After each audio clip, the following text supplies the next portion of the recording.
is one in race one, and Clear the Coast looks to clear off on the early lead with Guillermo Rodriguez opening up by one.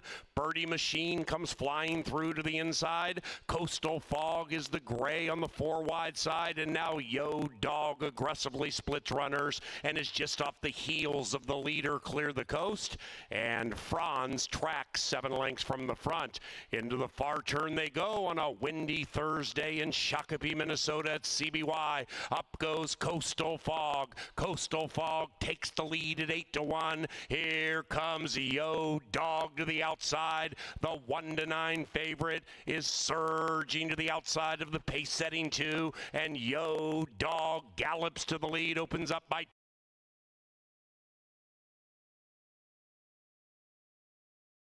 as they come charging down the stretch. Yo Dog is the top dog in race 1. In second is Franz, a mile back to everybody else, but this is 2 in a row, and this is Yo Dog.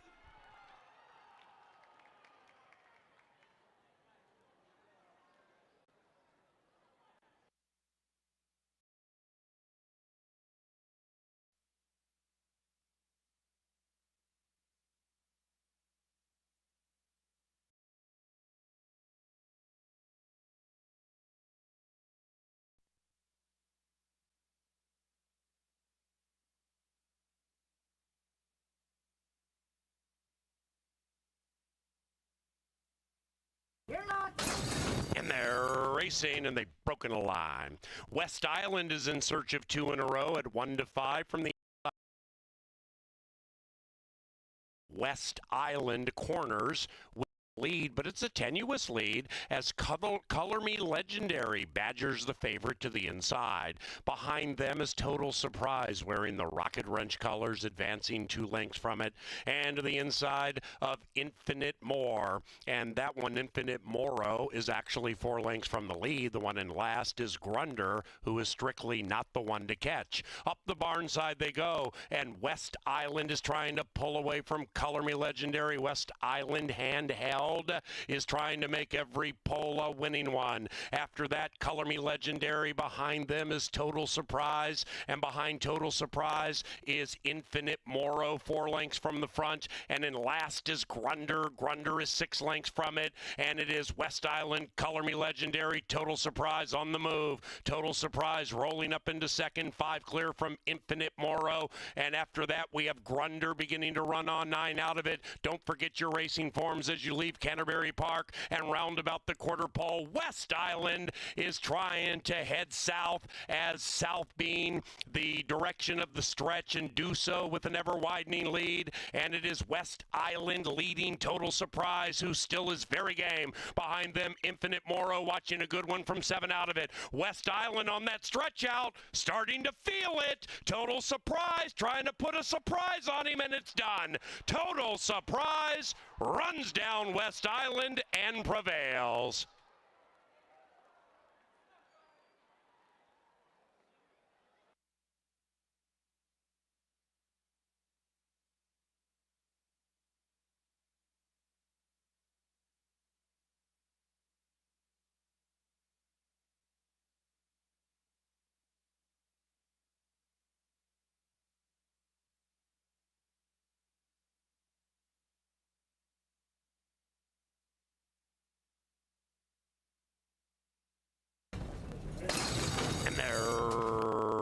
Racing, another perfect start. Goose Drank Wine out beautifully to the inside. The long shots trying to make everybody else whine. Now joined by Knighted right alongside at 10-1 and 1-5 Skirmish. Behind them, Cliff Diver 2 lengths from the front, and taking over is Knighted as they go around the corner for the first time. But Goose Drank Wine is resurgent and reclaims the lead. Outside of that is Vitali making it a line of 3. And now behind them, neatly tucked, is Cliff Diver, 4 out of it. To the inside of Super Wise wearing the familiar all-welling colors. Inside of that is Thick Haze, 7 lengths from it. Pace Slow. Pace Slow as they head up the barn side. Overly Lucky would have to win 2 in a row from 7 out of it, but is advancing. And Cuz Vinny's a Canuck is last, but only 7 from front front to back as they head into the far turn. And Goose Drank Wine at 35 million to 1 has the head in front. Vitali is right alongside that one, and Overly Lucky at 1 point second last is rallied right up to third. Cliff Diver to his inside. Knighted now on the inside being shoved on 2.5, 3 out of it. Then it's Super Wise to K's. And the one in last is Cuz Vinny's a Canuck, who's beginning to run on from 8 lengths out of it. Here comes Overly Lucky, putting those green blinkers in front. And Overly Lucky is a handful, opening up a 2.5 length lead. Inside, Cliff Diver stabbing at Overly Lucky and stabbing nicely. Here comes Cliff Diver right to the winner's circle.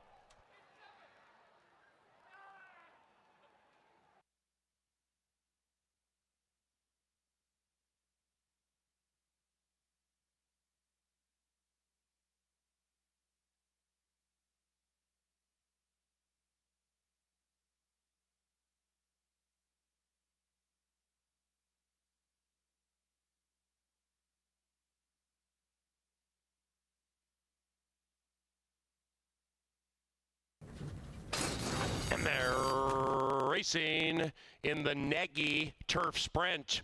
And Minnesota Rose is in full bloom with the early speed at 9 to 1, joined by a cantankerous Haute Charlotte, who's good to go, now joined by Baby Doll Peach to the outside. After that, it is Kooky Berry, trainers trying to win 3 in a row. Then we come back to Sassy Mama, beginning to advance and gallop up about 5 out of it. And Baby Doll Peach is taken over at 6 to 1. That's a juicy number and opens up by 2.5 lengths. After that, Grace Lace to the outside of Rockin' My Feather Boa.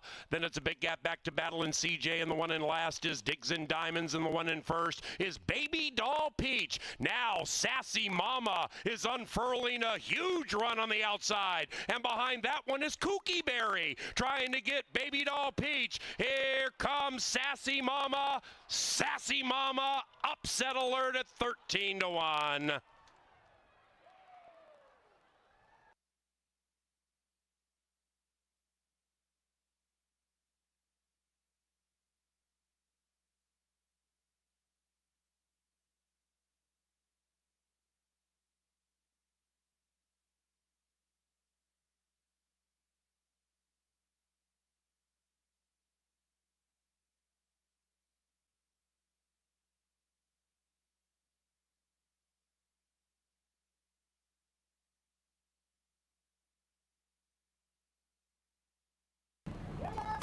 And they're racing. The Tampa Steam, Josh's Drama, popped out very speedily, and so did the long shot Riding Solo, a bit cranky into the gate, but definitely headstrong now. And Riding Solo is right alongside Josh's Drama. Outside of them, Victorious Vanda, that's the gray, on the 3 wide side. Then we come to Fallon Jordan, close handy, 2.5 lengths from the lead, and to the outside of Blues Traffic, who's in traffic, and to the inside of BL's Concerto on the stretch out. After that, 5, 6 lengths back to Mo Mesa, about 1.5 lengths clear from Latin Force, and the one in last is Red's Mr. Z. Covered by 15 up the barn side, Josh's Drama looking for no drama on the early lead, but is not going to be satisfied because now Riding Solo joins between, and Victorious Vanda has joined in kind 3 wide. Fallon Jordan right behind them is all dressed up with nowhere to go. Then it's BL's Concerto. Very wide around the turn, but very much in it, and far clear from Mo Mesa, who's running on. Mo Mesa at 3 to 2, beginning to run on and run on rather fast. They have a quarter of a mile to go. Josh's Drama put away Riding Solo, now has to deal with Victorious Vanda, and outside of that is BL's Concerto. Found Jordan behind them, and Mo Mesa 5 out of it wide. Victorious Vanda, Josh's Drama to the inside. Victorious Vanda takes the lead, runs away by 1, make it 2, race over. It is Victorious Vanda who is gone. 9, 2, and tight photo for the show.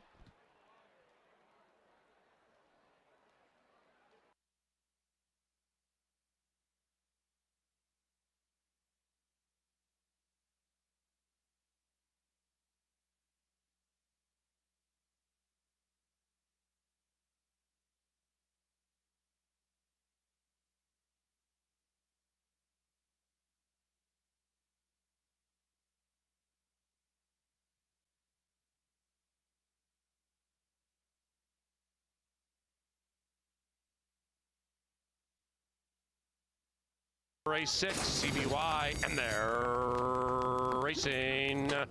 Mark of Victory and Hatty Bloom are out of the gate fast, and Hatty Bloom strikes the front. Right behind that one is CC's Heart, and the first-time starter is now 2.5, 3 lengths behind the stablemate and has been overtaken by Collier, the long shots on the move. So is Diamond D, circumnavigating around the turn, and Hatty Bloom is in full bloom, going quickly, leading at 1.5. After that, holy moly, Shipman to the inside of CC's Heart. 5 after that, 2 Practical, another 5, 2 on Alex, and the one in last is Raytastic. 13 covers them, and they're chasing Hatty Bloom and Alonzo Quinones by 2. Mark of Victory next to the inside of Collier, who's to the inside of Diamond D. Then we come to Holy Moly Shipman, still sequestered, and CC's Heart is keeping her covered up. Hatty Bloom 1.5. After that, on Alex, on the move, on Alex, on the move, 7 out of it. 2 Practical is sequestered, and behind that one is Raytastic, and they're chasing the tearaway leader, Hatty Bloom, and Hatty Bloom at 3-2 leads it by 2 from the 2 Mark of Victory, and they're coming home now. Hatty Bloom, Mark of Victory, CC's Heart. The firster is firing on the outside, trying to run down the stablemate whose game. It is Hatty Bloom. CC's Heart, full of heart with Mark of Victory. Hatty Bloom says no. Hatty Bloom, prickly.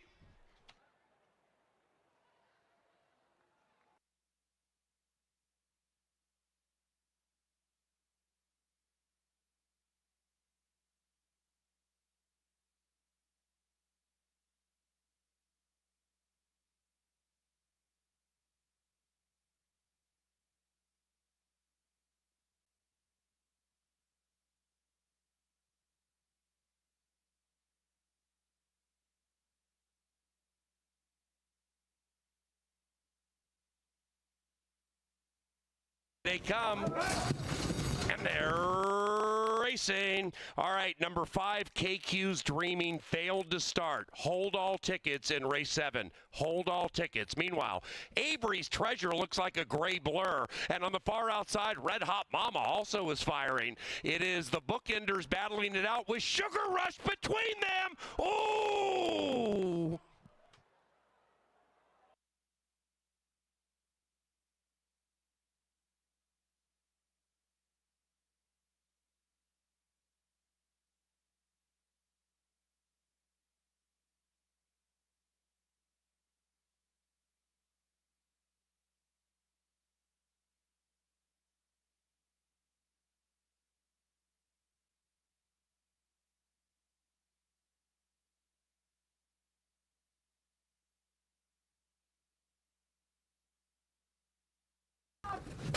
And they're racing. Excellent, excellent start. El Conejo flies out on the inside, and from the center, Kiss My White Sox. Outside of that, JJ Sweet and Sassy, but it is Kiss My White Sox tearing them up.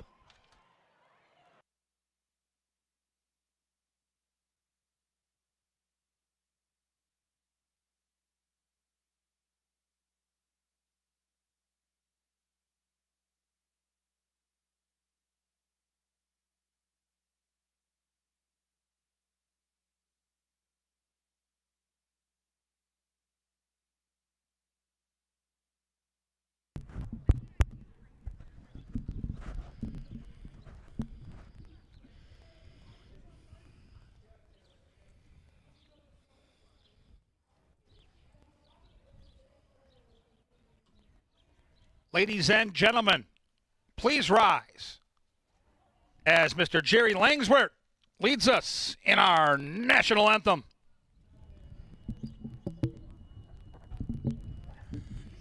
Oh, say, can you see by the dawn's early light what so proudly we hailed at the twilight's last gleaming, whose broad stripes and bright stars through the perilous fight o'er the ramparts we watched were so gallantly streaming.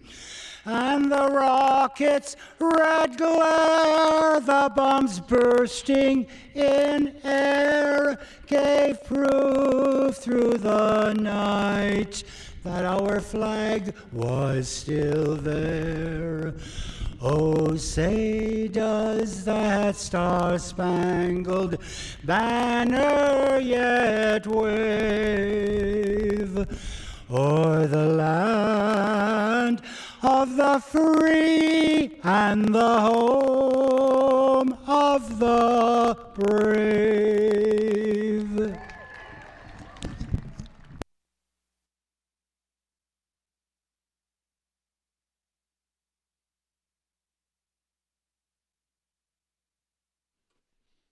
Good afternoon and welcome to beautiful Canterbury Park here in Shakopee, Minnesota. We're under partly cloudy skies. The main track is fast and the turf course listed at firm.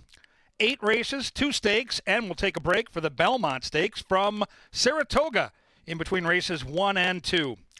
Let's take a look at the changes on Canterbury's card here first. In race 1, jockey change on number 3, make the jockey Roberto Morales. Morales picks up the mount on the 3-horse in race 1. And again, the Belmont at Saratoga in between our first 2 races. Main track is fast at Saratoga. Race 2 here at Canterbury, make Kelsey Haar the rider on number 3. Kelsey Haar rides the 3 in race 2.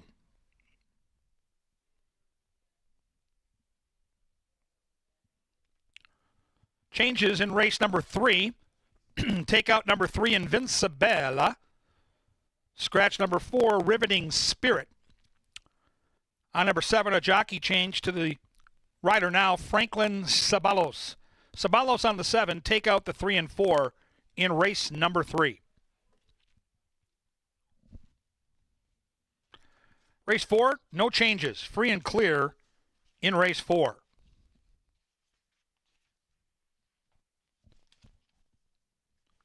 Race 5 is the $50,000 10,000 Lake Stakes. Scratch the 3, Runaway Ready.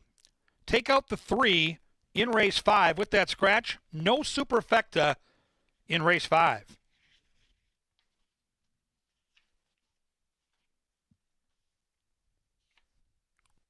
In race 6, a bevy of changes. Scratch number 1, Campanello Bay. Scratch the 8, Last Martini. Scratch the 11, Tuco Bay. Scratch the 12, Rejection Hurts. Scratch the 13, Mr. Navigator. And scratch the 14, Fly Nightly. Race 6, take out 1, 8, 11, 12, 13, 14.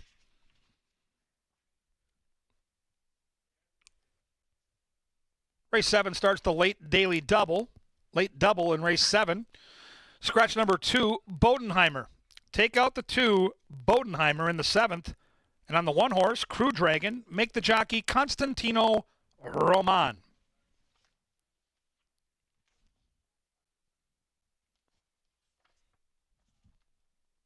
One final jockey change to report. It's in race 8. On number 4, Cowboy Cause. Make the jockey Eduardo Gallardo. A lot going on here at Canterbury Park. We had Night Ranger last night. We've got Family Day tomorrow. And today, a couple of stakes races and the Belmont Stakes from Saratoga. For all the important information, we send it over to the studio. Jeff Madej and Angela Herman. Well, thank you, Kevin. Great to see you here at the park, everybody, including Kevin Gorg. Angela Herman joins me. Paul Allen, he's our race caller. Those 3, Kevin, Paul, and Angela, they're the STEAM team.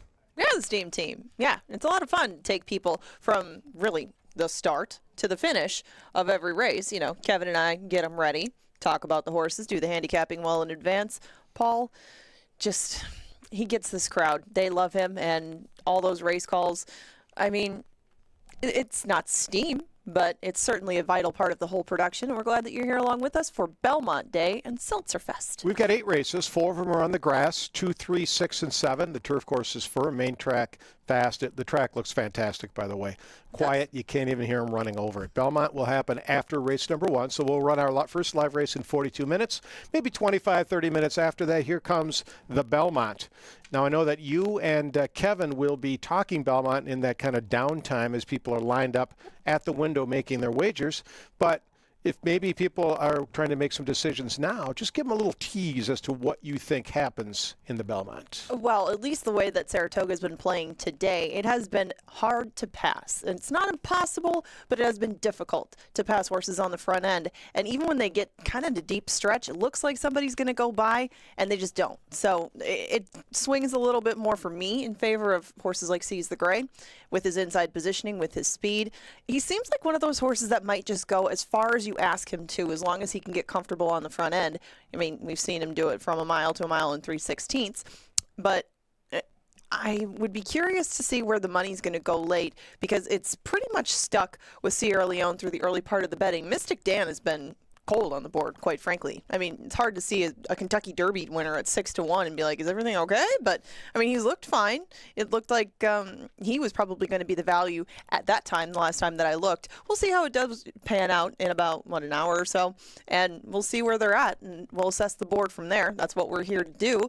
But yes, I would say speed. If you are going to play the Belmont, if you're going to change anything up with your plays, if you haven't made them already, take that into consideration and put horses with a bit of pace to them in the mix. I'm going to sample Honor Marie. That's my plan. I'm sticking with it. Plenty of speed there. Yeah, well, you'll get a jump on Sierra Leone, and we'll see what happens. But it's going to be a heck of a race. The Belmont, it happens after our first live race. Tomorrow, Pepsi Family Day, racing at 1 o'clock. You're going to want to join us for that. That's always a good time. And then Thursday night racing began this past Thursday. We race again this week, Thursday, 5 o'clock first post. Friday night, the concert series has gotten underway. Last night, I heard you were there, yes. Sold out crowd for Night Ranger. 2 years in a row. They have standing room only. Hairball, there are tickets available, but I would suggest you make your purchase now at tickets.canterburypark.com. Hairball. Look at this. I don't know which is your favorite. I kind of like the Kiss version of Hairball myself. Yeah, they're having Sugar Buzz right along with them, too. It's an interesting mix that we have in the concert lineup, and Hairball is going to be a very popular show. If you haven't got your tickets, probably don't wait until the day of. Try to get them the day before, and even try to get them now if you want them, because Hairball will likely sell out, and Sugar Buzz. And like you mentioned, lots of different faces to Hairball, but an entertaining show coming on Friday. Run, don't walk. Get your tickets now. Sugar Buzz, by the way, it's like serving the best wine first. That's what we're doing, according to John Mickelson. Now, we know John is our producer for 30-some years here. Fantastic hockey player. But he also manages Sugar Buzz. I think he booked Sugar Buzz for this gig. And he said, show up on time. Do not be late. Don't miss out. But it truly will be a cool show. It's a great venue down there. The acoustics are fantastic. So Sugar Buzz and Hairball, they play Friday night. Tickets at CanterburyPark.com. Let's see. What else do we have? Father's Day is coming up. Right. We race Saturday. We race Sunday again. And it's Father's Day. Food trucks galore. 20-some food trucks, I think, will be here. And those are always fun because you get to sample all this cuisine. So don't eat too much on Saturday when you're at the races. I'm hungry for Father's Day. Save some room because you're going to want to get involved in that. Okay, that's what's coming up. But let's get down to the present. We've got a $40 Canterbury Park feeder tonight on Express Bet. You can use your app because you're making bets. If you don't use your phone to bet, you should, because it's a simple way to not have to stand in line. You can just bet from your seat. But you also can play in this contest. It's a $40 entry fee. $20 is the actual entry fee. $20 is your live bankroll. You make a win place bets. Just consult your app or go to the Express Bet website to find out more information. We've got jockey and trainer standings to take a look at here because things are getting interesting. Yes, and there are lots of changes tonight, as you heard Kevin read off, as a couple of our riders, again, are out. So the leader is not, though. Luis Fuentes, 3 ahead of Gallardo. And Serafin Carmona, Alonso Quinones, and Fausto da Silva all at 5. They've kind of moved as a pack, I guess I would say, but Carmona not in the saddle tonight. And Zeke Lara is also not riding tonight. You got all of those changes earlier. If you didn't, check out the website, and we'll have all of those changes posted on there as well as the scratches. But now we're back to trainer standings. Cody Rosine continuing to have a very hot start to the meet, as you can see. 6 for 9 to be exact, but Mac Robertson really heating up lately, 4 for 24. He is now tied with Joel Burnt. We've seen that scenario before, but they're not far ahead of the Silva Barn, the Williams Barn, and Tony Rengstorff. Some Turf Paradise representation right there in the middle, but a much closer trainer's race at the moment. Absolutely. Good to see jockeys Eddie Galero back because he got hurt a couple days ago. Then he sat out last week. Now he's back in action. So I think that we'll see him ride some winners. And we've got stakes racing action tonight, too, with the Lady Slipper and the 10,000 Lakes. And those are part of the Pick 5. They are. They are the crossover legs in these Pick 5s. You can see we start with the first 5. That's going to include both of them. And the final 5, which is going to start with them, they're both 10% takeout, 50-cent minimum Pick 5s. If you've never played a Pick 5 before, no better day to dive in, no better sequence to dive in on. It's 10% takeout. It's lowest in the nation. And you have some strong favorites if you can beat them. Even if you get some shorter prices along the rest of the way, if you can beat Dr. Oscar and some of the more heavily favored fillies, you could get a really big payoff, and we've had a ton of those already in the season. You can see maybe 1 or 2 winning tickets in a couple of the pools, and they pay just that much more with only 10% taken out. First 5. Final 5, we mentioned John Mickelson. He actually named those too. The guy does it all. John Mickelson. Don't miss him. Right out here at the park. Lady Slipper Stakes, 10,000 Lake Stakes. There you go. Races 4 and 5. And they're short fields, but super competitive. Those are the best Minnesota breds in training right now. And it's going to be a pleasure to watch them compete at the 6 furlong distance. Well, we've got Paul and we've got Kevin coming up here shortly with Today at the Races. It's brought to you by Touchdown Tile. But first, let's check out the Soul video. Thanks for joining us tonight at Canterbury Park.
Yep. Hey, happy Saturday and happy Belmont Stakes Day. Welcome back to Canterbury Park with Kevin Gorg. I'm Paul Allen. And on behalf of our TV department, our management team, and those in the Dark Star press box, you picked a good day to come to Canterbury Park. It's a beautiful day. The Belmont Stakes is going to be a lot of fun. And KG, our 8-race card is quite competitive, where I just think that there are going to be good Pick 5 payoffs again. Can we keep the trend going? This is our 4th Saturday of racing. The early Pick 5 on Saturdays have gone 14,000, 15,000, 28,000 to start the meet. So if you're not playing the Pick 5, you're doing yourself a disservice. It is the best value-laden wager in the game today. And again, tonight's card with a couple of nice stakes races, very challenging to handicap. These Pick 5s are going to pay. It's going to be a ton of fun. And for those of you who are here who see the Pick 5s, or you know what they are, you hear us talking about them, but you don't exactly know how to play it.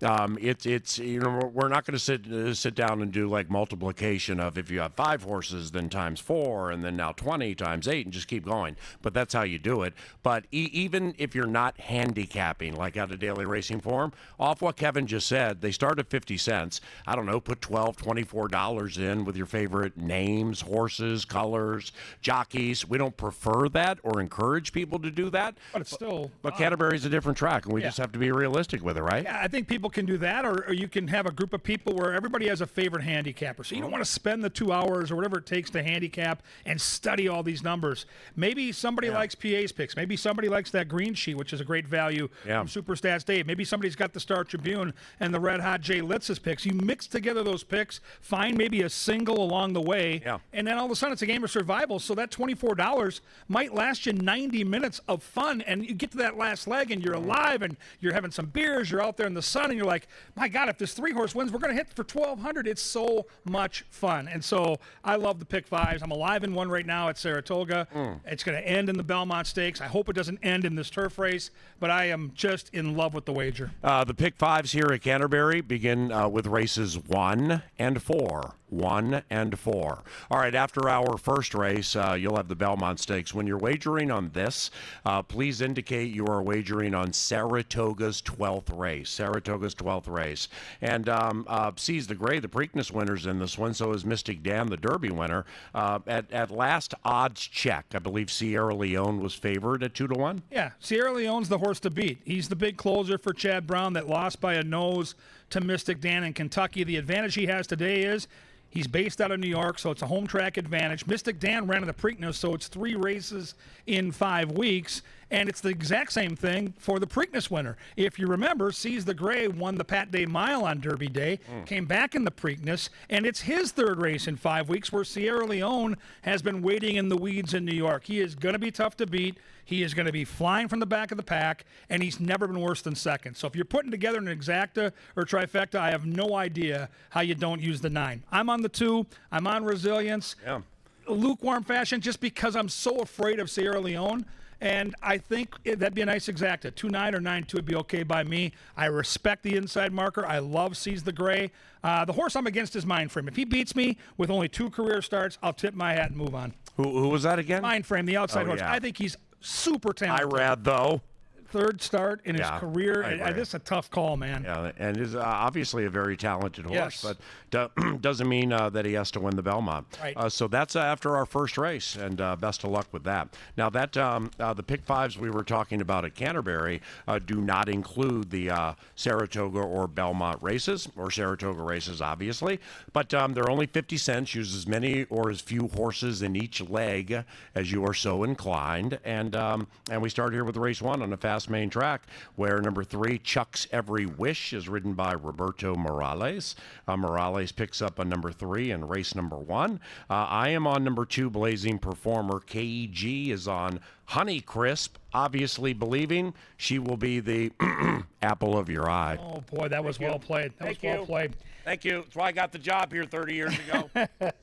Yeah, I'm going to try the 1. Not a horse that I'm going to bet a lot of money on, but I'll key the horse in a couple of my pick 5 tickets. The horse just looks like a horse sitting on a win. Needed that last start. They're going turf to dirt. I love the way Mike Beeler goes about his business year in and year out here in Shakopee. It's hard to get by that stat, though. We talked about it last week together here on the show. And Joel Burnt with Maidens making their 2nd start of their career. It is unbelievable. 40% wins for Joel Burnt. That is that's some pretty good fair country work right there. So I'm going to go 1, 2, and 4. 1, 2, and 4. I will pick it 2, 6, and 1. And Blazing Performer here against Minnesota Bred Maidens had a run around the track the 2nd weekend of the season, and did so against Minnesota Bred Maidens. Was 10-1 in an 8-horse field, and quite honestly didn't run great. That was on the turf, and the final time of that turf race was quite slow.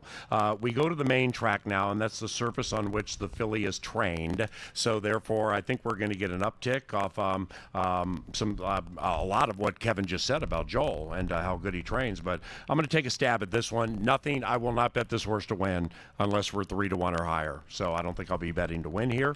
2, 6, 1 for me. When it comes to starting that pick 5 KG, how many do you need here?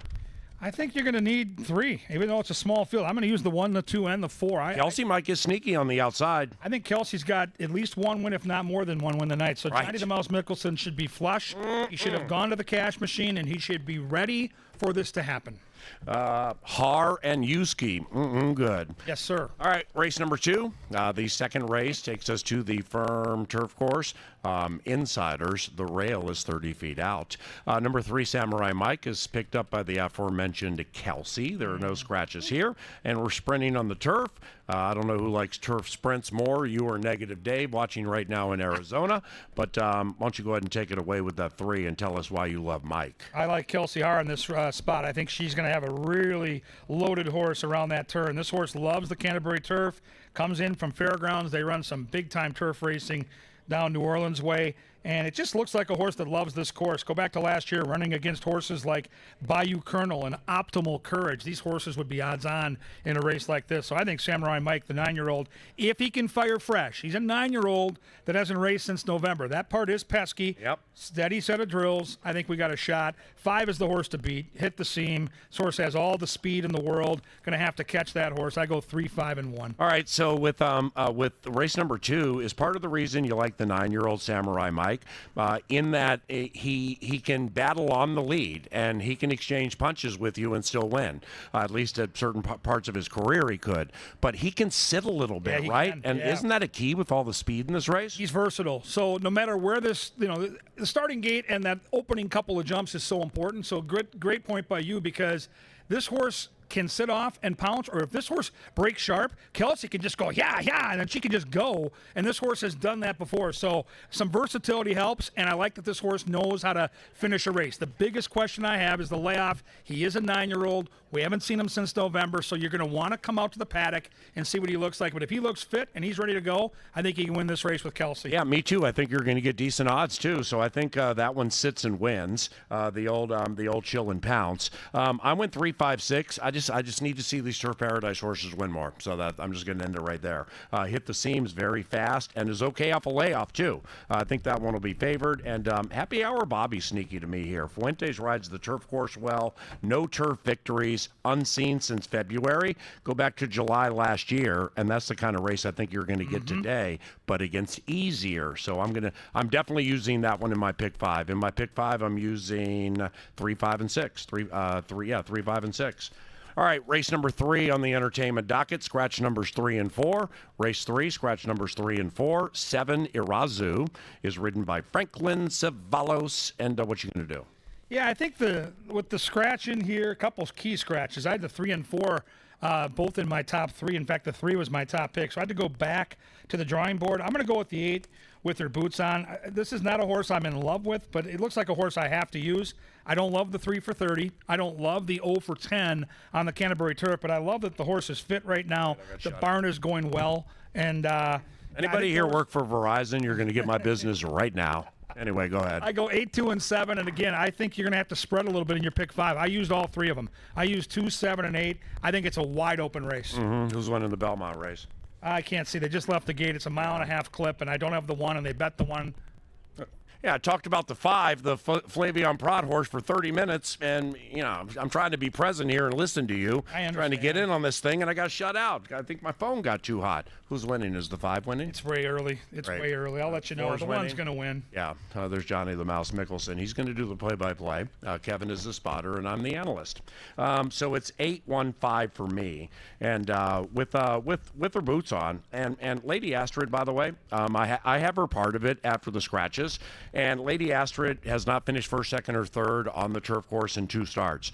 But that competition that she was facing at Oaklawn Park, even those 12-5 claimers, that's pretty stiff competition. So she's all legged up, gets 2 turns here, and so I'm going to use her in my trifecta. But the win horse for us is number 8 with her boots on. Angela likes number 5, Child Proof. I like the speed with that horse too. So the Steam team goes 8, 8, and 5. All right, race number 4. This is the Lady Slipper Stakes, and we have no scratches or rider changes. As Johnny the Mouse Mickelson, the leader in our television department, likes to say, this one here may be short on numbers, but it's long on talent. And did the 5 win that little race at Belmont? He thinks the 9. I thought it was you the think 8. the 9? Ooh, okay. Well, it wasn't a 5. Oh, the sun just saved me $50. I love you, Father. Thank you. Sorry. Oh, but that means you would be dead. I'm alive if the 9 won. Come on with that 9. Everybody awake now, right? We both like Cupid's Crush. Why do you like the filly? Go ahead. Great race. Lady Slipper. When I yelled. I know. They Go with that 5. Sorry. This is a rider's race. Yep, they do that a lot at Saratoga. So what's going to happen on the front? That's the question, right? If you like Thunder's Rock and Roll, which I do, and if you're part of the bet club, thank you for trusting me. I hope I don't embarrass you. This is our first significant wager of the endeavor outside of the Belmont Stakes. 150 to win on Thunder's Rock and Roll. I believe she's the speed of the speed. Now, if the 3 puts pressure on her, if the 5 is ready to roll and they hook her early, she's in trouble. She needs the lead. She needs to be clear. I love Gallardo out of the gate. He's so good out of the gate. I'm going to trust Gallardo. I think Thunder's Rock and Roll is loose. I think she will win. I go 2, 4, and 5. Remember when we, May 18th, when we had our first Today at the Races, sponsored by Touchdown Tile and TouchdownTile.com. And like I because we have so many new riders, I went through all of those. It was the 9? It was. High fives for everybody. We're alive. I went through all those turf stats. I mean, they're of the riders and like how well they've ridden on the turf because we just didn't know a lot of them, you know. Right. Gallardo was 25% on the turf last year, and he's proving to be, quite reliable on the turf again. Fuentes, I think last time he was here, he was 18% on the turf, and so he's off to a good start. And so when you talk about Gallardo and just overall riding and stuff like that, he just has improved so much over the last couple of years, you know? Well, isn't half the battle in North American racing, isn't half the battle getting out of the gate and putting your horse in the race? I've talked to a couple of the stews upstairs about which jockeys are better out of the gate, which jockeys are this, that, and the other thing, and they all in unison agree on the way Gallardo sits and rides a horse, how he gets a horse into the race. Keep that in mind. That's a big part of the equation. It's still all about the horse. You still have to handicap, but when you're starting to separate key contenders, that rider absolutely matters, and I think he's as good as we have. Cupid's Crush for me, 5-6-2 in race number 4, the Lady Slipper Stakes. Now, after that, the boys get center stage. A little $50,000, 10,000 Lake Stakes here. This is the 32nd running. Scratch number 3, Runaway Ready. Runaway Ready may not be running here, but we never will forget. This was either the greatest claim or one of the greatest claims in the history of Canterbury Downs or Park. I mean, got the horse for $25,000, and just, I mean, that was wonderful work there. So we have no superfecta wagering here. I struggled with this one, man. I took number 1, Dr. Oscar. He's the defending champion. He might be a little off form, but I basically did it for this reason. Because if I don't take one of Pete Matson's horses and they win, I'm in the paddock just visiting you and I get clipped. Yeah, he'll clip. Like, why didn't you take my horse? I mean, how do you respond to that? Okay, congratulations, your horse won. You got 60% of the purse. Can I get 1,000? Give Mal 750, me 250, and we'll call it a day? Yes. I don't know how you respond. Well, so I took Oscar. I went, but the horse you took, Xavier Dave, I wanted to take that horse so badly, and I couldn't get over the hump. 1-5-4 for me. Yeah, let's again. If the one is loose, the one is Johnny the Mouse Mickelson. The one is gone, and that's the key to the race. Can Sir Sterling put some pressure on Dr. Oscar? Because you know the alligator hunter is going to lay off because they're barn mates and they're not going to run each other into the ground. Yeah. So if Sir Sterling doesn't get out of the gate and this one is loose at 4-5, it's over. I tried to find something at a price, and I'm going to try with Xavier Dave, who ran big off the layoff last year, who has sharp workouts, and we get Mac Robertson, who we always trust in big spots like this. Yep. Xavier Dave will be coming late, but he needs some help early. We'll see. 5-1-4. Now, Xavier Dave is 0 for 4 at the distance, but 2 for 4 in running second. And if you look at Xavier Dave, about the only thing I can add you didn't is last year the now 5-year-old. So at age 3, he made $75,000. At age 4, he made $85,000. So I mean, he's super reliable, and I don't think he's going to be that far out. So De Silva has proven to be quite the reliable rider. All right, race number 6. Let's move on to that. Get on to the turf course now. Scratch numbers 1, 8. Then 11, 12, 13, and 14. All the outside clippers did not make it in. Scratch 1 and 8. We're both on Loring Park. Angela likes number 4, table for 2. I pick it 10, 5, 4. Why do you like the 10? Well, I think the 10's going to get a good trip. And anytime I can pick my guy, Troy Bethke, I'm going to try to make a case for him. And Artie's Angel looks like the horse to beat. And as far as speed goes, there's not a ton of speed in this race. And I think the 6 falls into the lead. El Capitano, I think, is a must-use on a lot of your tickets. But I wanted a horse that could sit right behind that guy. And I think Loring Park has enough speed to get that perfect tracking trip at a price. I don't know if we're going to get the morning line price. It's a big morning line at 8-1, but I think we'll get 5 or 6-1. And I trust, again, Eduardo Gallardo to have that horse forward, but not having to hustle so he can save a little energy for the stretch. We know this horse loves the Canterbury turf. 14 starts here on this turf, 12 for 14 in the trifecta. Again, second time off the layoff, so we got a little fitness PA. I like our tout. With Loring Park, for me, the horse got the tightener, gets a 25% from last year turf jockey, and is ready to stalk and score. So I don't. Now the rail's 30 feet out. We do have a couple of scratches, but nevertheless, you don't want to be super wide around that first sharp turn. But I trust Eddie here, so I'm betting to win on number 10, Loring Park. Now without Il Capitano, see, I'm using several in my pick 5 here. I'm using 4, 5, 6, and 10. No 3? Yeah, 3. 3's also in there. Yes. 3, 4, 5. And 10, maybe Il Capitano, but here's why. Il Capitano came to Canterbury, but the horse has 4 turf wins at the distance and 5 overall, so the horse knows how to do this, which not a lot in the race can say, or not everybody. But Il Capitano last time opened up by 4 lengths in 23 and 2/5 seconds on the dirt, and then went 23 for the half. So the horse went too fast. And now getting over to the turf course, I just think things are going to slow down and become a little more melodic, so to speak, with that early pace. So Il Capitano, just beware of the odds on that one. Don't let that one go off too high. I think it's a wide open race, 10, 5, 4. We go to the 7th, Kevin. And 7th, Kevin, no relation to 7th Heaven. Scratch number 2, Bodenheimer. Roman picks up number 1, Crew Dragon. 7-8-2 for me, 7-8-2. What about you?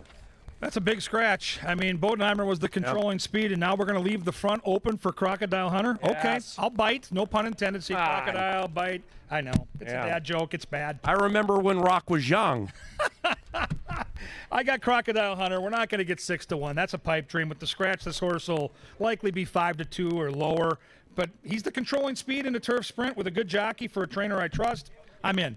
I'll go 6, 1, and 4, and I will tell you, if somebody dares go with them, maybe Hap Hot, then the 7 becomes a problem late because the 7 loves this turf course. Yeah. Remember last year when Angela touted this horse and bet this horse at 8-1, and the horse won for fun. So I know that's where you're going. I can't wait to hear why, but I do think the horse has a shot. I think he's the best horse. I mean, it's like if I could own any one of them in the race, I'm not sure which one I'd take, but he'd be the first one I'd look at. Winchester Place Thoroughbreds has won a lot of races around here. Fuentes is trustable on the turf, and I just think I'm going to like the trip, 2, 3, 4 lengths out of it. Now Diamond City, for that horse is going to be part of the speed brigade. I mean, we're coming out of sprints. That's really the horses generally goes one way on the turf, so that's the one that I or we would need to compromise the 6 to have a chance.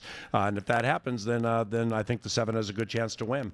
You're romantic on the outside. The only reason I bring that up is because Vic Hansen's such a good trainer, and he just doesn't start as many horses as some others. But Vic, either here, Remington, or wherever, he pops up with some sneaky horses every so often. So keep the 9 in mind for your trifectas. All right, the 8th race, Chaser's going to go with number 5, Ukraine Song. We'll figure out the bit as we move forward, but 5-6-1 for me. Yeah, a little ship and dip there. I've got the 5 second. I think the 5's a major player. I just look at those Tampa races. The 6 has been running, chasing the 1, and Chase just has faced better competition. Now, he's proven he can't close the deal. He's been bet down in nearly every race, and he's right there poised to win. He just can't get over the hump.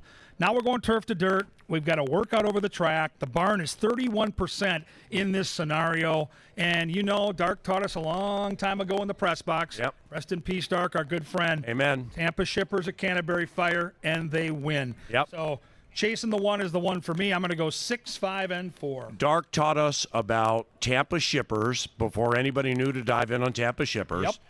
the importance of lone speed, and also to always back, even if it's doing so blindly. Something called Tim Tetrick.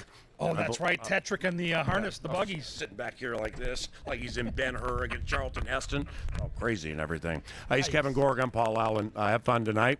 For Angela, the other part of the STEAM team, our TV department, esteemed TV department, our management team, and those in the Dark Star press box, have a lot of fun at Canterbury. Those of you here for Seltzer Fest, have a great time.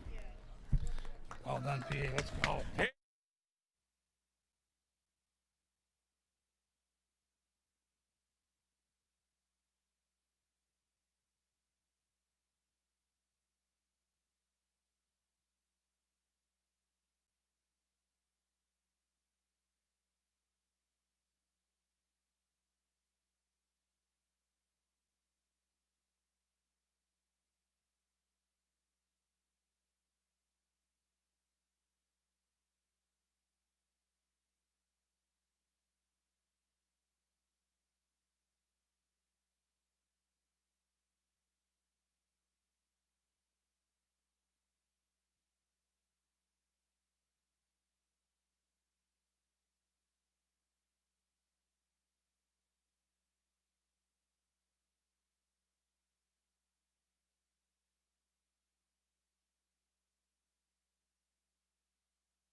Lynn Dykert is our bugler, and we welcome you to Canterbury Park on Belmont Stakes Day nationwide.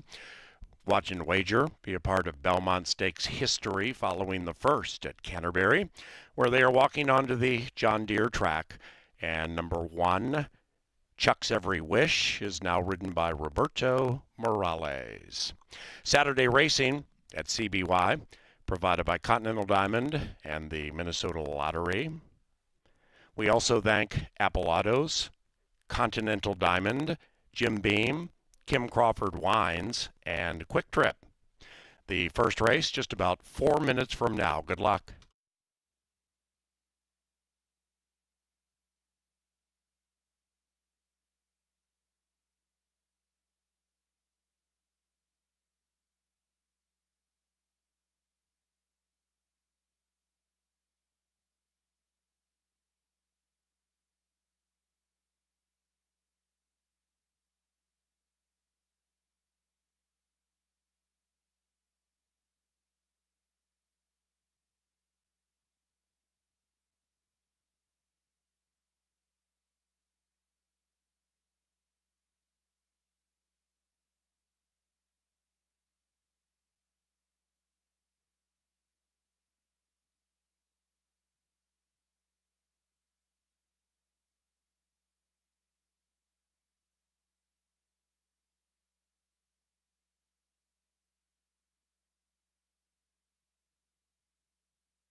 Okay, Canterbury faithful, welcome to a big night of racing. Couple of stakes races, middle of the card, and of course we're going to take in the Belmont Stakes from Saratoga right after race 1 here. So you want to be alive in that pick 5. The last time we did the pick 5, it paid over $28,000 last Saturday. The first 3 Saturdays have gone $14K, $15K, $28K. It pays to play the 10% takeout pick 5.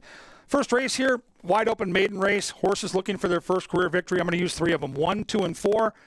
If one of those 3 can win, I'll hope for the biggest price of the 3. Leg number 2, I love the 3, Samurai Mike with Kelsey Har. I'll use 1, 3, and 5 and hope that Kelsey can carry us home. Race 3, I use 2, 7, and 8. I am on the 8 with her boots on for the red hot Miguel Angel Silva. Race 4, I'm using 2, 4, and 5. Thunder's Rock and Roll is my top pick. Got to use the Razor Sharp Birdie Be Gone. And I think Cupid's Crush could be sitting on a big effort as well. We'll hope to be alive to the final leg of that pick 5. And final leg, I like 2 horses. I like Dr. Oscar on the inside with the speed. I like Xavier Dave late, 1 and 5 in leg 5. Here's the ticket. It's an $81 investment. 1, 2, 4 with 1, 3, 5 with 2, 7, 8 with 2, 4, 5. We'll close it out with 1 and 5. Play my ticket, modify my ticket, but the one thing we know for sure is this. If you don't get in it, you can't win it. Play the pick 5 at Canterbury, the best value in the game, at the gate inside 2 minutes. Good luck.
Alrighty now, they have reached the starting gate and it is race time. The first here at Canterbury, provided by Loeffler. Our featured groups, welcome to Terry's surprise 39th birthday and the Women of Performance event. Test your knowledge with Canterbury Park concert trivia for a chance to win prizes. Scan the QR code to play. And I'm moving him. Honey Crisp. Blazing Performer.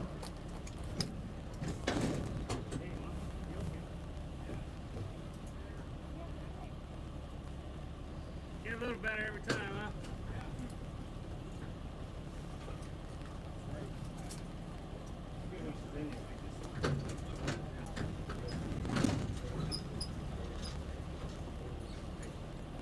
Chuck's Every Wish. Two Behind, Rosalina.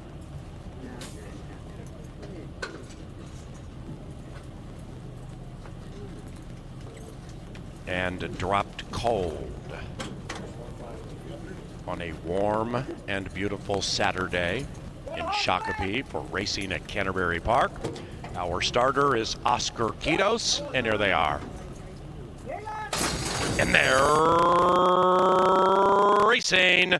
Blues Cross at 25-1 wins the start, but immediately cedes to the other five and goes back to last. And as they corner, picks up the tempo and shows speed with Rosalina to the outside of her. Then we come to Dropped Cold. That one is sharp in the early stages, covering up Blazing Performer. This one's in her dirt debut, about 4 lengths from the front, a mile clear from Chuck's Every Wish, and the one in last is Blues Cross.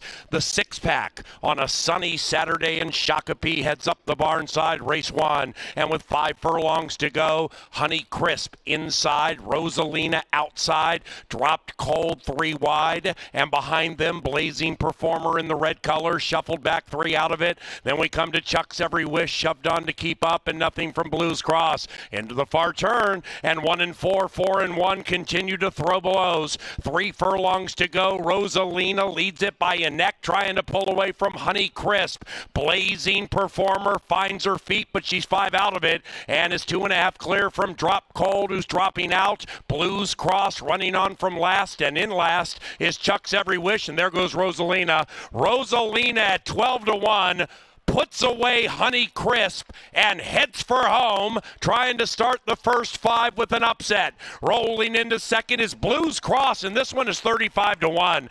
The first race is from a Stephen King novel. Blues Cross last to first as the longest shot on the board. Welcome to Belmont Stakes Day, and if you bet Blues Cross, you just got paid big.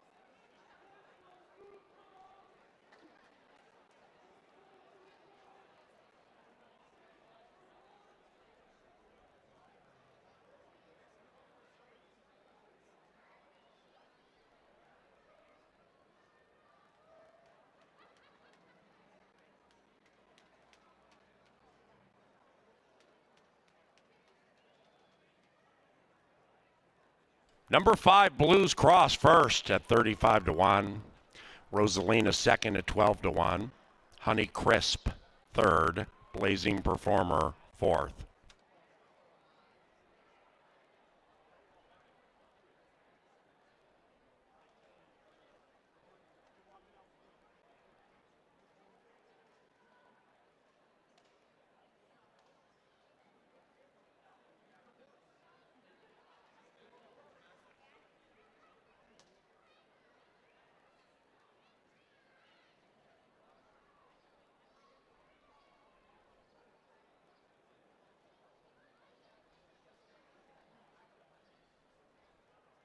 The first race is in the books. Blues Cross paid $74.80 for a $2 win wager.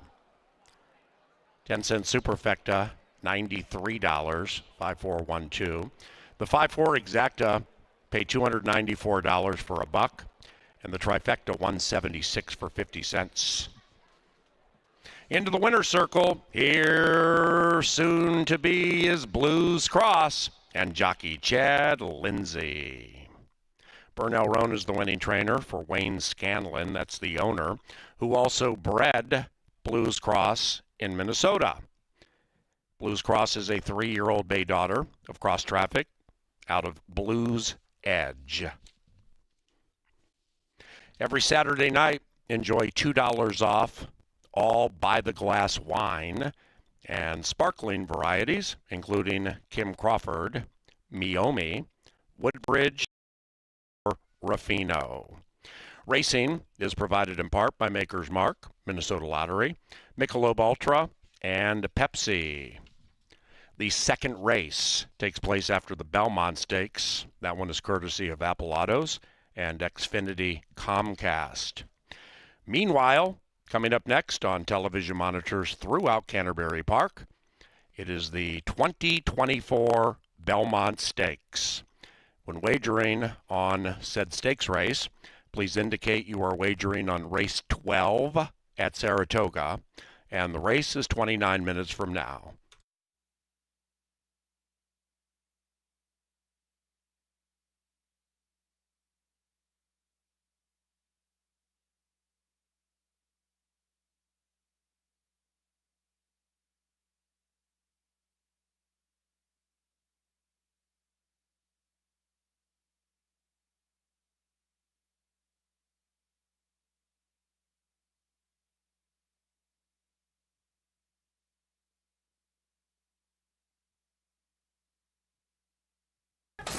And they're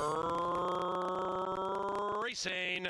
Blues Cross at 25-1 wins the start, but immediately cedes to the other 5 and goes back to last. And as they corner, Honey Crisp picks up the tempo and shows speed with Rosalina to the outside of her. Then we come to Dropped Cold. That one is sharp in the early stages, covering up Blazing Performer. This one's in her dirt debut, about 4 lengths from the front, a mile clear from Chuck's Every Wish, and the one in last is Blues Cross.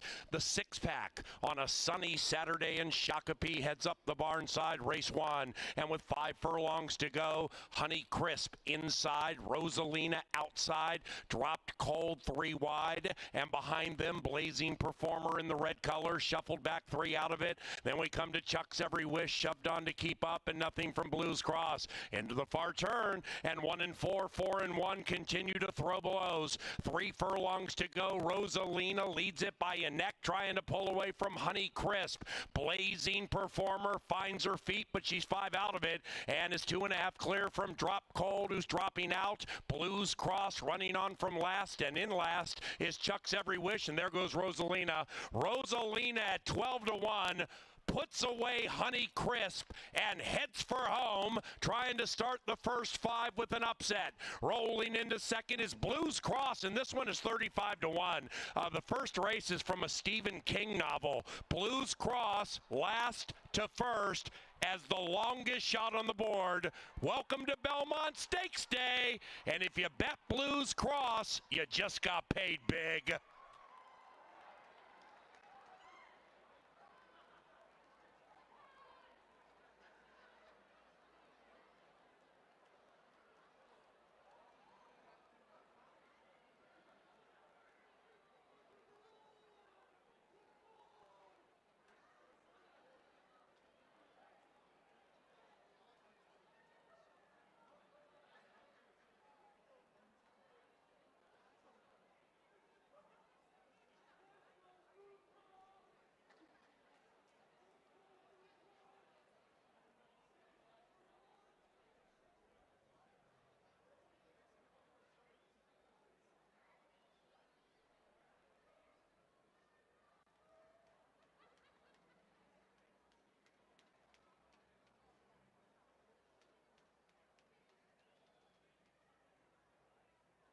Number 5, Blues Cross first.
All right, Kevin Gorg, Angela Herman here in the press box. It's time to talk about and bet the Belmont Stakes. Ange, everything's a little bit different this year. We're not at Belmont Park. The race isn't a mile and a half. We are at beautiful Saratoga Racetrack. Yep. And Sierra Leone, who is the hot favorite right now at 9-5, has done nothing wrong in his career. I love a horse that goes out there and just runs his race. He'll be far back early. He'll be flying late, and he's a fun horse to watch. He is, and he's the type of horse that people like to follow along with because he is charging late and wide, and they're trying that new bit on him today to try to make sure that he doesn't lug in the way that he did in the Derby and the way that he has in some of his previous races. Now, maturity will help that cause too, but I'll be curious to see how he responds to it, and I'm not surprised that he's 9-5. I think this horse had Belmont pretty much written all over him as soon as they took the saddle off after the Derby. I mean, you look at that sort of horse and the way that he runs and the way that he just keeps coming and doesn't look tired at the end of anything. This was right up his alley, and I mean, it was only this much separating him and Mystic 10 at a mile and a quarter in the Derby. It just looked like his race to lose to me, but like we were talking about in the pre-race show, it has been a little difficult to pass. Now it looks like the track has changed a little bit and maybe gotten a touch more fair as we saw some closers do better in the more recent races, but Seize the Gray. I don't want to compare him to any one certain horse in history because there's many who will go as far as you want them to as long as you let them be comfortable on the lead. But you don't think he'll get comfortable on the lead, do you? I don't think he needs the lead. I think he proved on Derby Day on the undercard in the Pat Day Mile that when he shot out there and was between horses and showing speed, Flahos was to his outside, one of the fastest 3-year-olds in the country. He was able to tuck back and wait, and then Torres made his move and came charging late. So I love some versatility.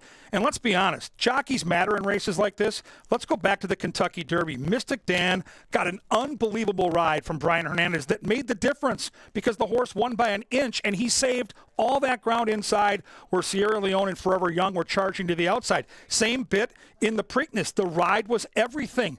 Torres got Seize the Gray onto an easy lead and loped along and put him to sleep on the front end. I don't think that's the case today. I think Dornoch, the 6, is the X factor with the early pace. He's got speed. And then the real question mark in this race for all handicappers is the outside horse Mindframe. He might be the most talented horse in the gate. He's blown out 2 fields. You've worked at Gulfstream Park. You know how good that meet is in the winter. But this is his 3rd career start. How do you win a Belmont Stakes with no foundation? He might be that good, though. He might be that good, but it is a lot to chew in your 3rd start. You know, that's biting off a lot. Even though he has the talent, he has the outside post. You're not going to get a fair price on him because of the humans that are leading him over, putting the saddle on, and getting in the saddle. But Mindframe still is one that you're going to want to watch going forward. Keep an eye on how he handles everything because this is going to be a bigger crowd than, say, for a maiden at Gulfstream Park. This is going to be different conditions. This is his first try at Saratoga. He just has some catching up to do with these horses, and doing it in a grade 1 at a mile and a quarter is just asking too much for me to put my dollars there, but obviously a lot of people are putting their dollars there. He's 5-1 at the moment, and I'd say that he's probably the one that I guess I would consider the X factor as far as the pace. I know that you said that Dornoch will probably go out there and keep Seize the Gray honest, but I'm curious to see what approach they do take with Mindframe from that post to try to save ground. They're going to have to make more decisions with him early on, I think, than some of the horses to his inside that can settle into their rhythm. From that post, you got to go or you got to tuck in. Yeah, I think they're going to show speed right out of the gate to try to get position, and then they're going to let the early pace dictate. If Dornoch shows a lot of speed, they can tuck in behind Dornoch, maybe Seize the Gray goes with him.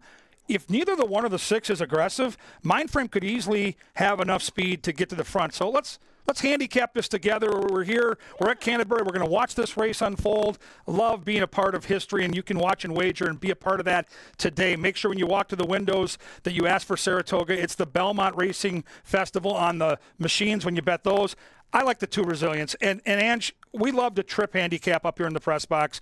And now with all the digital information, you can go back and watch these races from different angles. And I've watched that Kentucky Derby no less than a couple dozen times. And Resilience had an outside post nearly all the way to the outside in a 20-horse field, was chasing fast fractions, and then made that big move around the turn. And you've watched the race on NBC on national TV.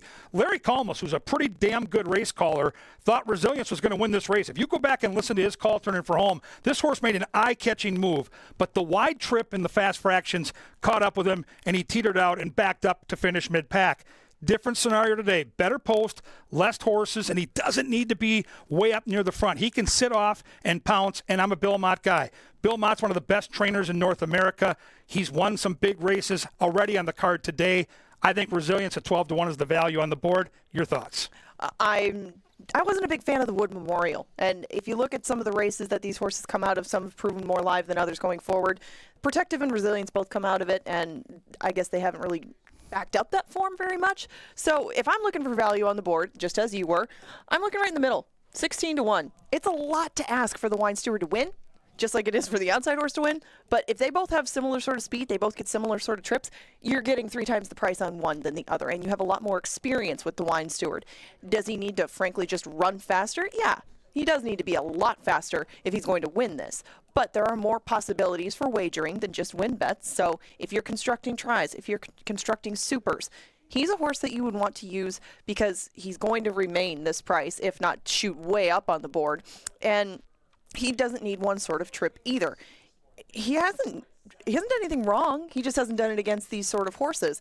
A horse that has this kind of record, that has these connections, normally would never be 16-1. So I'm going to use him in tries and supers, and I'm just going to see if maybe he can work out some sort of trip while everybody's worrying about everybody else in the field, and just letting him sort of do his thing on the inside, save the ground, and maybe pick up a piece at a big number. We both agree, though, that the 9-horse Sierra Leone is a must-use at all spots. Exacta, trifecta, superfecta. The one thing I know for sure, I don't know, there's about 4 or 5 that I think can win this race. I think Sierra Leone is almost a lock to be first or second. And look at the past performances. He's never been worse than second. He'll be rolling late. This is going to be a fun race to watch. This is going to be a fun race to watch. And the Triple Crown has provided different scenarios, sometimes with the weather, sometimes with the distance. It's been a fun run this year. And even though there's not a Triple Crown on the line, I think this is the most excitement for that kind of Belmont that we've had in quite a while. Not just for the fact that it's at Saratoga, but there's just a lot of horses that are going to probably go much different ways out of here. So I'm interested to see what they do against each other. And we're going to find out shortly. It's about 12 minutes to post. Good luck in the Belmont. We'll see you out in the paddock for race number 2. 8 great races tonight at Canterbury, including 2 stakes in the middle on a beautiful Saturday. Thanks for being here. Have fun.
All right, welcome back out to the paddock, and we are ready for 7 more great live races, including 2 stakes races in the middle. They call Saratoga Racetrack the graveyard of champions, and favorites tend to struggle at that track, and Sierra Leone had a lot of work to do. Dornoch got the front as one of the longest shots on the board, and Dornoch pulls the upset at 17-1. We will have all the prices on our television monitors for you right after this paddock preview. Let's focus on the live race at hand. 5 furlongs on the turf. Before we start handicapping, I want to say happy birthday to my buddy Mac. Mac is out here at Canterbury. He's turning 5 today. He's out here wearing purple by the winner's circle. Mac, happy birthday. Thanks for coming here. We're going to have a great time tonight, Mac. It's going to be a great birthday party. We've got a lot of people here to celebrate with you. This is Turf Sprints, and boy, we've seen big prices at Canterbury, and our pick 5s the last 3 Saturdays, $14,000, $15,000. Last week it paid $28,000, and guess what? In the first race, the longest shot on the board was 35-1, so we are set up for another crazy payoff. If you somehow had that long shot, you're alive. Good luck.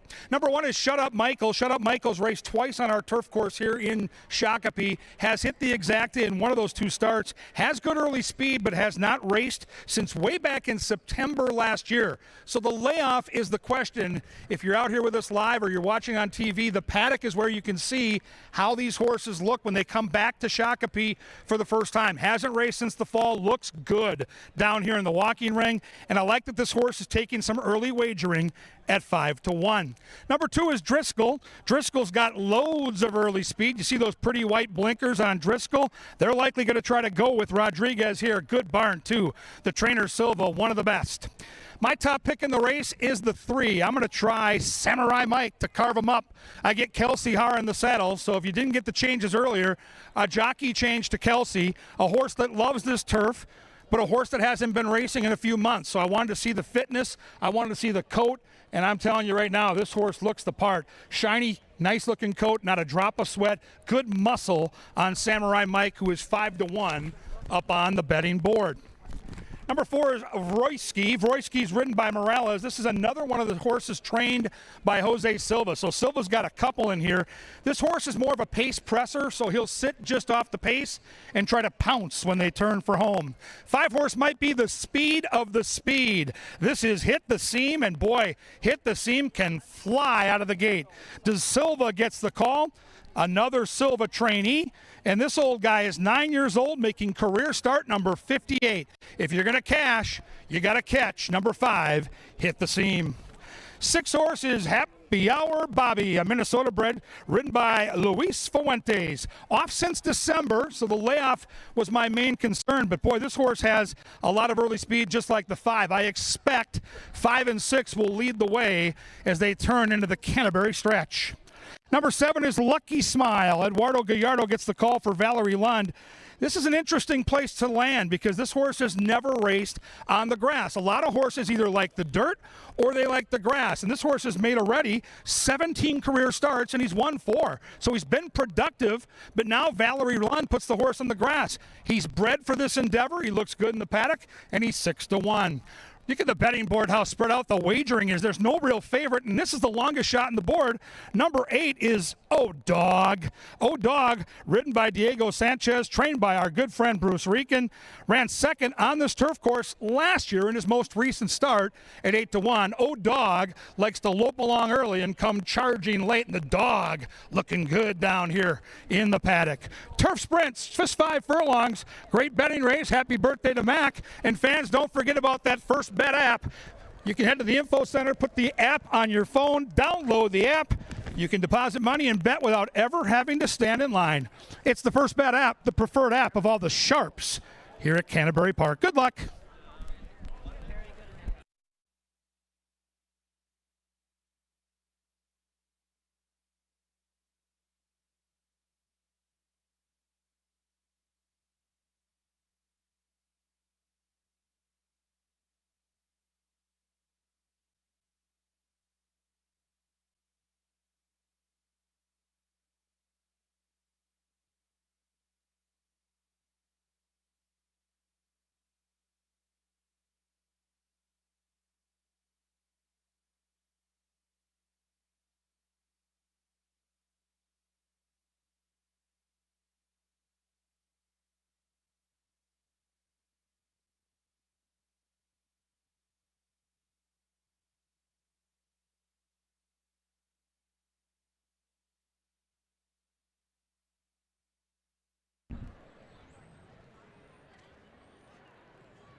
Here they come to the John Deere Dirt, then the firm turf course for the second race, beginning our first pick four today.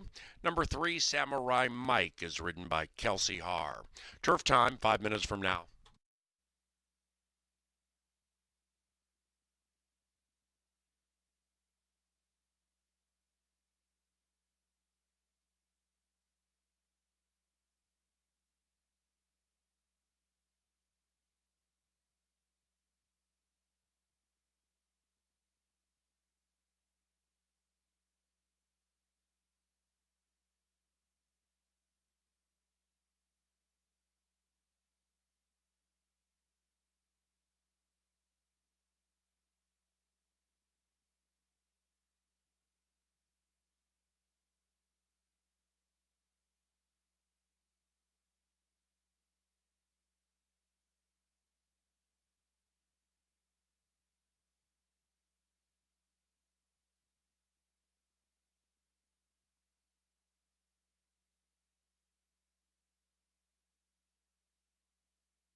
Hello from a beautiful Belmont Saturday winter circle. It's time to talk music, though. We've got a Canterbury concert series that rolls on next with Hairball. I believe I have a Hairball fan with me. What's your name? Where are you from? Curtis Wold from Stacy, Minnesota. Now, how much you say you know about Hairball on a scale of 1 to 10? 5. Okay, I think that might be good enough for this. I think what we're going to do is we're going to play a clip of music, actually. This is an inspiration, I believe, for Hairball, and you're going to have to tell me who it is. TV, roll it.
Samurai Mike goes off at a very surprising price. Big overlay on him, and he runs down the leader in the lane.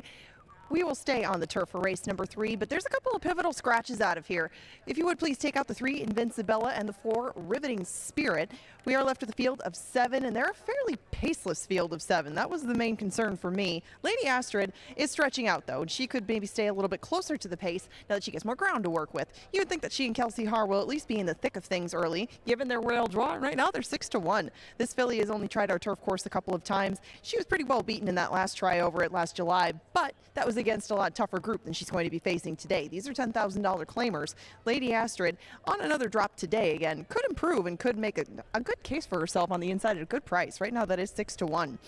Warrior's Moon is coming up here for the very first time. Little light on the win end, but a lot of her life's work has been done in California, Southern California for the most part. And Warrior's Moon made her debut at Turf Paradise against a similar group for Peter Miller, but she didn't do any running at all that day. Warrior's Moon just kind of galloped around the track. She beat a couple of horses home, and she wasn't well bet in that spot. Usually a Peter Miller horse coming in from Southern California, or Golden Gate in her case, would take a lot of money, and she went off at just north of 7-1. Warrior's Moon does have a closing kick to her, but I don't know how much pace she's going to have to run down. It might come from the filly next door, though. Childproof now moves in a couple of spots. She had speed on the dirt. That was down in Florida going long. In her last couple, she tried the turf, and last time around, she just didn't do a thing. But that was against open $10,000 claimers. This time, she gets in with some condition claimers, and she'll try a new turf course for the first time. She's only had a few route races. She had a very good run of them in the beginning of the year. And again, Childproof moving over to the turf last time had to take on a little bit tougher company than she will today. Merlin's sister comes from way, way out of it, too. Arroyo will join her today for a second time this meet. Kate Bedford will put this one onto the track, looking for her first turf win and try number 8. Merlin's sister is another one that might be compromised by the pace scenario today, and I just had to use her more underneath, just given the fact that some of the speed did scratch out of here when Invincibella and Riveting Spirit both withdrew. Irazu next door gets Ceballos in the saddle today. Doug Jones will put this one onto the track for the first, to our turf for the first time, but she's raced a lot at Tampa this spring. This one comes from pretty far out of it, and this one did race against, I believe, Fall Moon on the outside at some point, but probably come from even further back. These two might get very similar trips, that her and the outside horse both coming from Tampa, but their work is cut out for them, and this one gets a lot more pieces than she does wins, but has made a lot of money along the way. With her boots on next door, also has picked up a whole bunch of pieces, 8 seconds, and she did pick up one of those 2 back, and that was at Will Rogers. Now she gets back to the turf course. Last time, she had her back end almost knocked out from underneath her on the first turn. With her boots on, still rallied up to get within a couple of lengths of Chaparita, and with her boots on, has a good record over this turf course despite the no wins. She has 6 out of her 10 starts in the top 3. With her boots on, can probably stay closer. This was the choice of both Kevin and Paul, and she's 7-2 right now. 4-1 is the price you get on Fall Moon. Alonzo Quinones rejoins her. They're a regular tandem. She's had a little bit more success at Tampa than she has up here, but the outside post affords them options as far as a trip. Right now, she remains at 4-1. The group heads out to the turf course for race number 3. Exactas, trifectas, supers, doubles, pick threes, and win place and show wagering all available here with 8 minutes to post.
And they are walking onto the track for the third at Canterbury Park. Back to a firm turf course. The rail is at 30 for race number 3. We're about 5 minutes from it, and scratch numbers 3 and 4. Number 7, Irazu, is now ridden by Franklin Sabalos.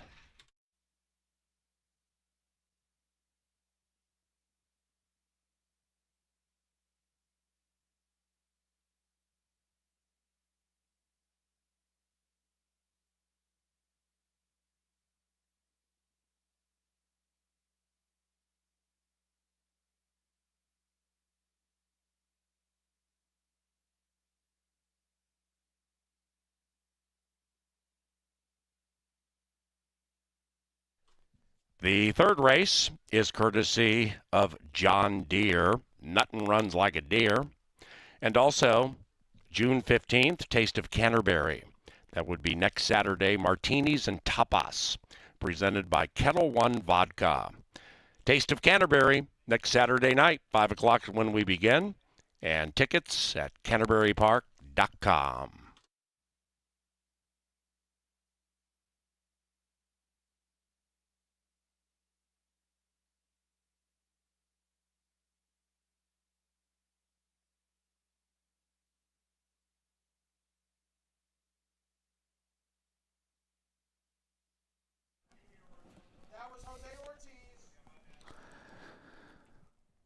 All right, fans, welcome up to the press box. It's that time of day again. It is time for our power play of the day. This is sponsored by our great friends at Tri-State Bobcat. Thank you, Tri-State Bobcat. And thank you, Loring Park, for coming back to Canterbury, your favorite turf course, and providing some value for us in the late pick 5. Let's take a look at this racehorse. Didn't run a step last time, back on May the 26th here at Canterbury. That was on dirt. Today we're on turf. He's a different horse on turf. In fact, look at the numbers here on the local turf course. 14 starts, 12 for 14 in the trifecta with 4 wins. This is a horse that loves it here in Shakopee. You can see the running lines are very solid there. We get Eduardo Gallardo for my guy, Troy Bethke. Let's go back to one of those races last summer, and let's watch Loring Park. What I like about this horse is he's got natural speed, but he doesn't need the lead. He's got some versatility where he can sit just off the pace, a lot like Samurai Mike, who just won race 2. He's got enough early speed to give the jockey a chance to put himself in position. And when you put yourself in a position like this, where you can sit behind a couple of front runners who are dueling, now you give the jockey options. And look at Loring Park. He's back where he loves this racetrack, and he gets on that grass and he just kicks it in down that Canterbury stretch. We've seen this time and time again. 8-1 morning line. That is tasty indeed. It's Loring Park race 6 coming from behind and getting us all that money.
Arriving at the starting gate, it is now post time.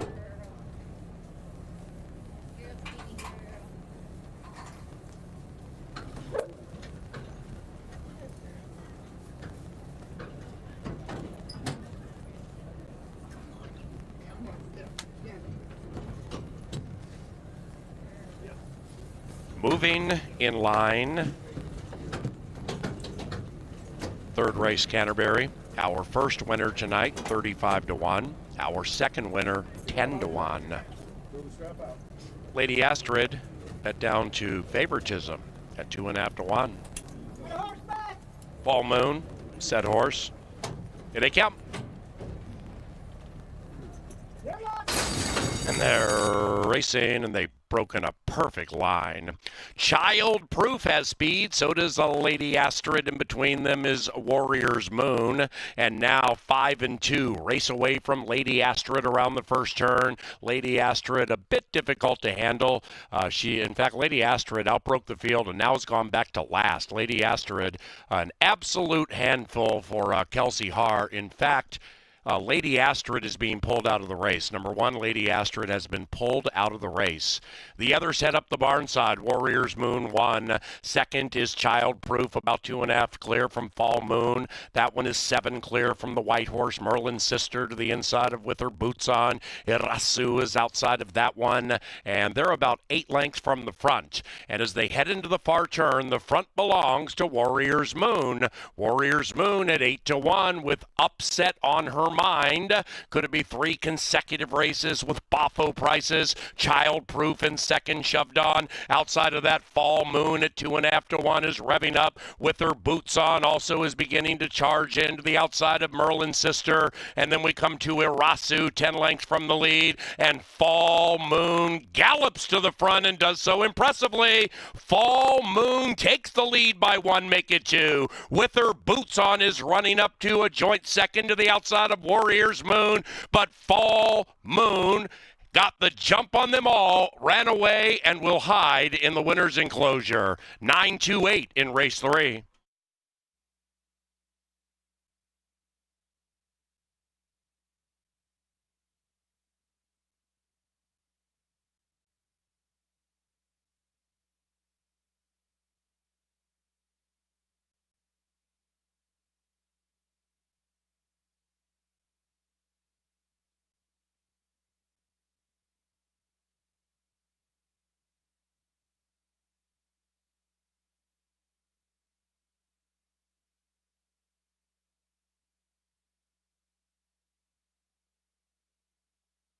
Number 9, Fall Moon, ran first, 9-2-8, and a 4th place photo.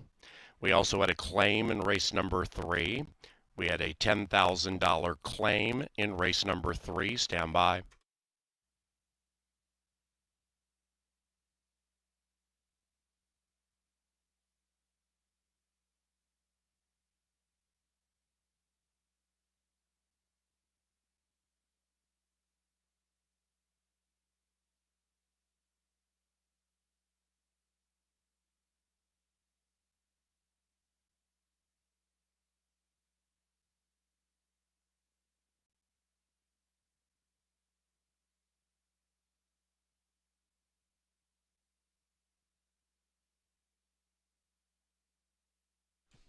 In the third race, number 2, Warrior's Moon, who ran second behind the other Moon, was claimed.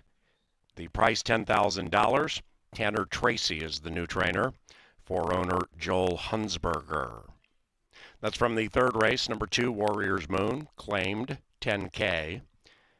Tracy Hunsberger.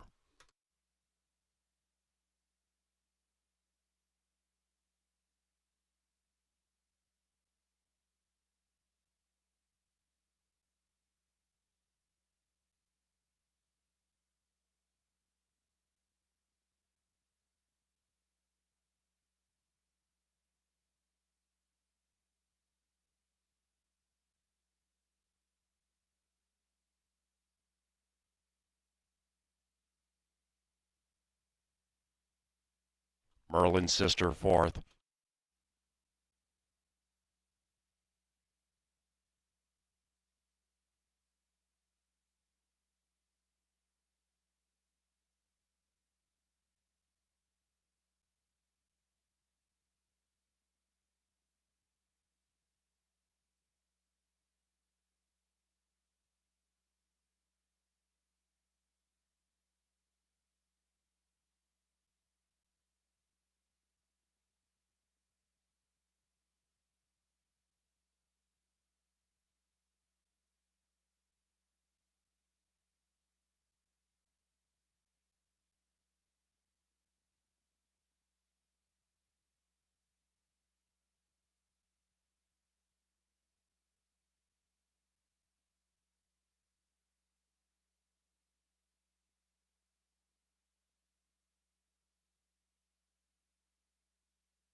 And our third race is official.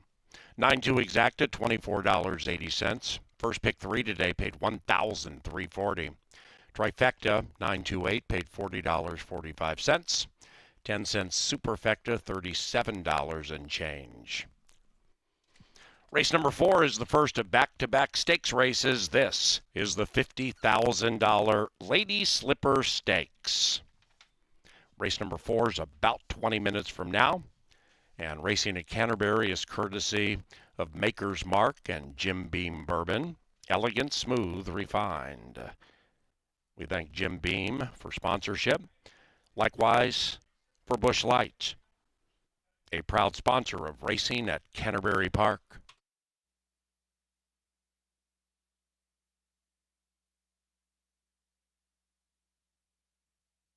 Into the winner's circle, it is Fall Moon and Alonzo Quinones.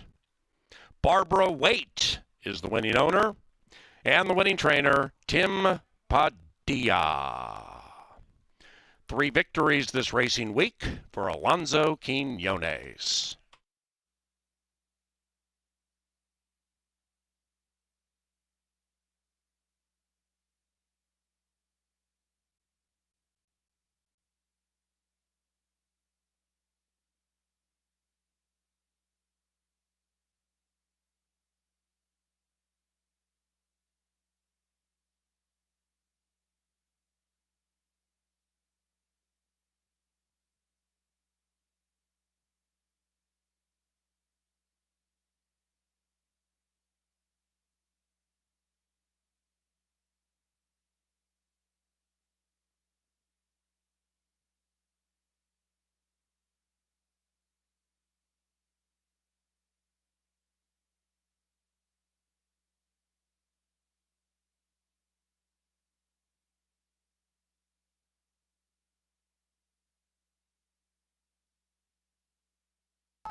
And they're racing, and they've broken a perfect line. Child Proof has speed, so does a Lady Astrid. In between them is Warrior's Moon. And now 5 and 2 race away from Lady Astrid around the first turn. Lady Astrid a bit difficult to handle. In fact, Lady Astrid outbroke the field and now has gone back to last. Lady Astrid, an absolute handful for Kelsey Haar. In fact, Lady Astrid is being pulled out of the race. Number 1, Lady Astrid has been pulled out of the race. The others head up the barn side. Warrior's Moon 1. Second is Child Proof, about 2.5 clear from Fall Moon. That one is 7 clear from the White Horse. Merlin's Sister to the inside of With Her Boots On. Irasu is outside of that one. And they're about 8 lengths from the front. And as they head into the far turn, the front belongs to Warrior's Moon. Warrior's Moon at 8-1 with upset on her mind. Could it be 3 consecutive races with Boffo prices? Child Proof in second, shoved on. Outside of that, Fall Moon at 2.5-1 is revving up With Her Boots On. Also is beginning to charge into the outside of Merlin's Sister. And then we come to Irasu, 10 lengths from the lead. And Fall Moon gallops to the front and does so impressively. Fall Moon takes the lead by 1, make it 2. With Her Boots On is running up to a joint second to the outside of Warrior's Moon, but Fall Moon got the jump on them all, ran away, and will hide in the winner's enclosure. 9-2-8 in race 3.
Hey, it's your announcer, Paul Allen, from the Dark Star Press Box, and it's stakes racing time. In fact, we begin our final five, our second pick five, coming up here very shortly, 15 minutes away from the 38th running of the Lady Slipper, and one of our handicappers, Angela Herman, will handicap that pick five for you shortly. This race is so compelling on many levels because you have so many in here who won stakes races here last year. Thunder's Rock and Roll won the Minnesota Oaks. She's My Warrior won the Glitter Star. Cupid's Crush, who's 2-1 right now, two-time stakes race champion Francis Genter, and also the Curtis Sampson Oaks. And then you have potentially the story of the race. Number 4, Birdie Be Gone, trying to earn her claim to fame. Birdie Be Gone was claimed by Ted Gravelis and Pony Up Racing about a year ago for $12,500, and subsequently has rattled off 5 victories over the last year. So that's a job very well done. Let's see what the handicappers think of the 38th Lady Slipper. And we begin with Angela and her forecasting the final 5. Hey, Ange. Final 5, and I do have a ticket put together that's up on screen right now. It does start a little bit skinny. These are smaller fields. These are well-established form among these state breds, and we have stakes coming back-to-back in races 4 and 5, as you can see up on the board right now. I just went too deep in here. We've got Birdie Be Gone and Cupid's Crush. Cupid's Crush just took a lot of early money, but Birdie Be Gone has some seasoning on some of these, and she's been a win machine lately. We're going to move on to Dr. Oscar in the next race. Dr. Oscar is the defending champion in the 10,000 Lakes. He got ready down in Iowa for this, has inside speed. He'll be a short price, so you either got to single him or stack up against him. I opted to single with him. With 3, 4, 6, and 7, this has been a reworked ticket, I will say, with some scratches and with some changes as far as the pace goes. I really had to change things around. So 3, 6, and 7 for me in the penultimate race, and we just close it out with a couple in the last. My top pick in there I think will be a decent price. That's the 3, but I really had to reframe this a lot, and you get a $24 ticket as a result. That's the final 5, but we have to talk about the first 5 too, because at this point, there are very few tickets left alive in that sequence. We have had a couple of bombs to hit things off, over $600 in the early double, and really it didn't get much easier in race number 3. Now that we do come up to the Lady Slipper, if there are upsets in either one of these next 2, Kevin, I think we're definitely looking at a carryover from the first 5. Yeah, I think we'll need one more upset to get that pick 5 to carry over. And what I like about both these stakes races, Ange, is yes, the favorites are going to be tough to beat, but in small, compact fields, it changes the complexion of the pace scenario. So we've seen crazy results before. So this first race is a great example. I'm on the 2 Thunder's Rock and Roll. She's fast. If she clears, she wins.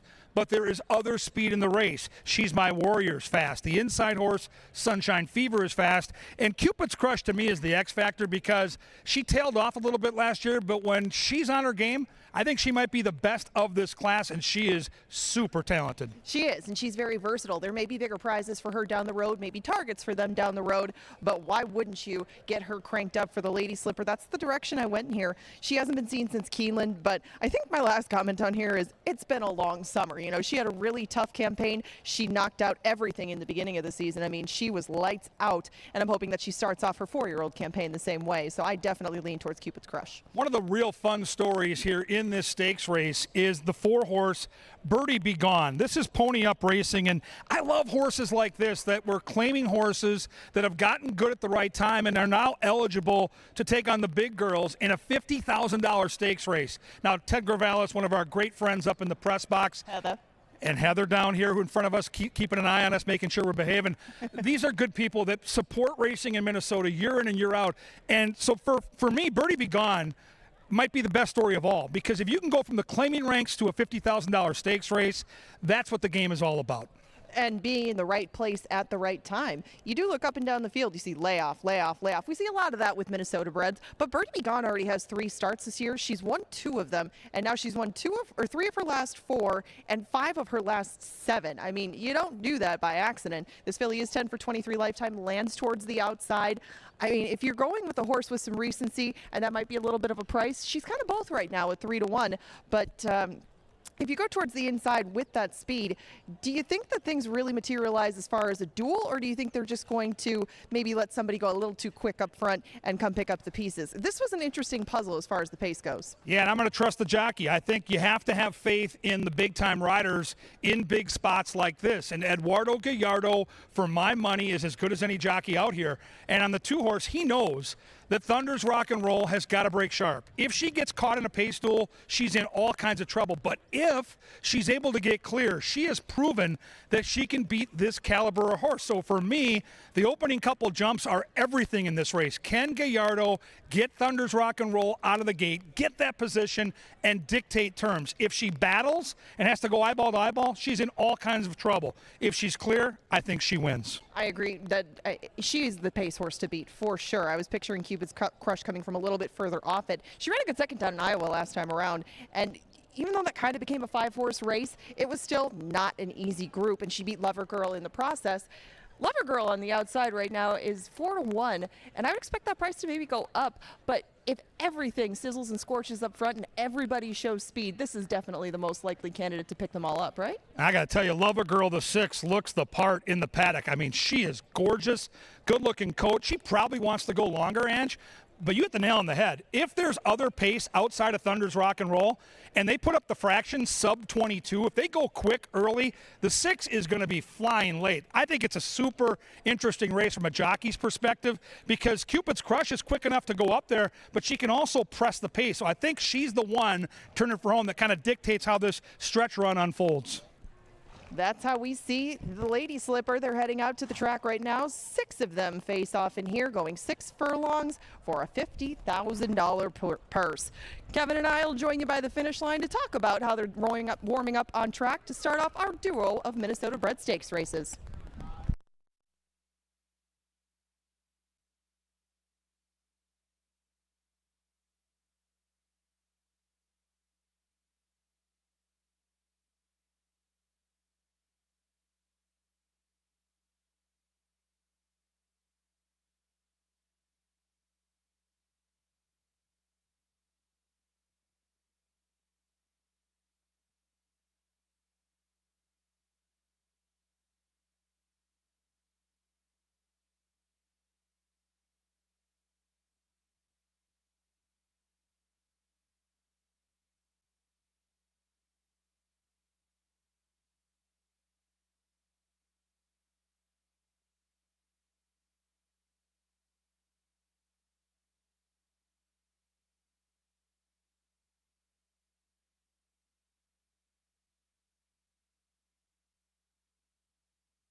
The fillies and mares walk onto the track for the 38th running of the Lady Slipper Stakes, and here they are. Wearing the Winchester Place Thoroughbreds colors is Luis Valenzuela aboard Sunshine Fever for trainer Tony Rengstorff. Number 2 is Thunder's Rock and Roll. This one is owned by Bob Lindgren, trained by John Arnett. Eduardo Gallardo rides. Alonzo Quinones rides number 3, She's My Warrior, for owners Pete Matson and Tim Padilla. Tim trains. Number 4 is Birdie Be Gone, owned by Pony Up Racing and trained by Mike Beeler. This white mare is ridden by Guillermo Rodriguez. And Constantino Roman rides number 5, Cupid's Crush, for Extreme Racing and trainer Mac Robertson. Number 6 is Gary and Brenda Bergsrud's Lover Girl. Lover Girl is trained by Matt Williams in the irons. Luis Fuentes. Those 6 go to the gate 5 minutes from now for the $50,000 Lady Slipper Stakes.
Alrighty, down by the finish line on the John Deere dirt for some final analysis of the Ladies Slipper, Angela Herman and KG.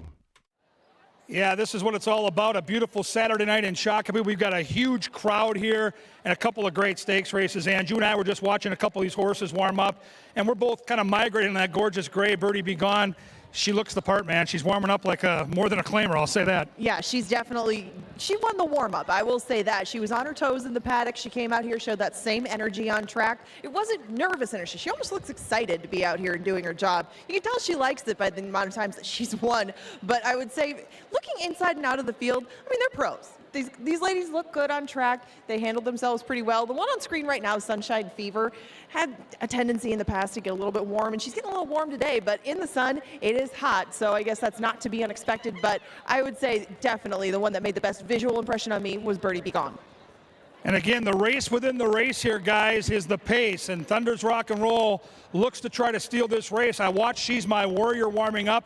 Quinones gave this horse an aggressive warm-up. My guess is she's going. How close will Cupid's Crush be, and can Lover Girl make up that ground? I think 2 leads. I think 1 and 3 bug that horse, and then it comes down to when they make the big moves. 5 is a danger, and 6 is the late threat. It is the $50,000 Lady Slipper. They're going to run into the history books. You can bet on it and have some fun cashing. They're approaching the starting gate, fans. Get it going.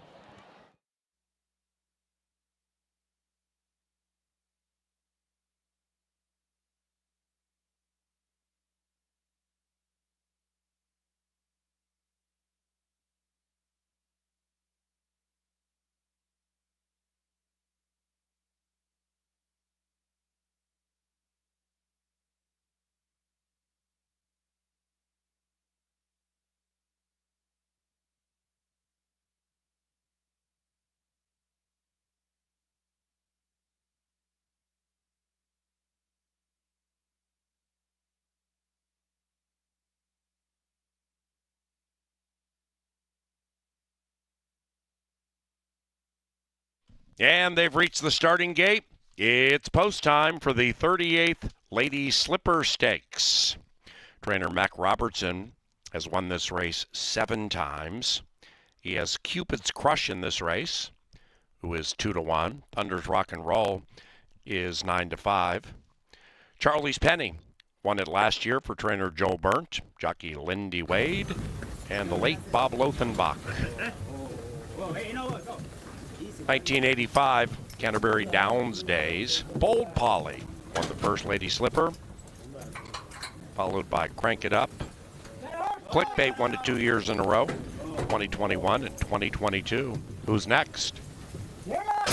And they're racing in the 38th Lady Slipper Stakes. And Thunder's Rock and Roll flashes speed. She's My Warrior keeps up with her. And right behind them, Birdie Be Gone. The gray is prominent. And to the inside of Cupid's Crush. Then we come back to Lover Girl, wide on the course, 5 out of it. And in last is Sunshine Fever, 10 covers them. And we have 4 astern into the turn. Thunder's Rock and Roll pulls them along. She's My Warrior continues to bug. Birdie Be Gone is between them. Make that Cupid's Crush and Birdie Be Gone are next. And Cupid's Crush is widest of all. And now Lover Girl comes sneaking through beautifully on the inside. Lover Girl is firing. And Sunshine Fever is far out of it, and Thunder's Rock and Roll continues to rumble. Thunder's Rock and Roll drifts out a bit, runs away from She's My Warrior. Meanwhile, on the inside, Lover Girl at 4-1 is making life difficult for Thunder's Rock and Roll. Thunder's Rock and Roll, Lover Girl gave everything, but it's Thunder's Rock and Roll, the Lady Slipper champion.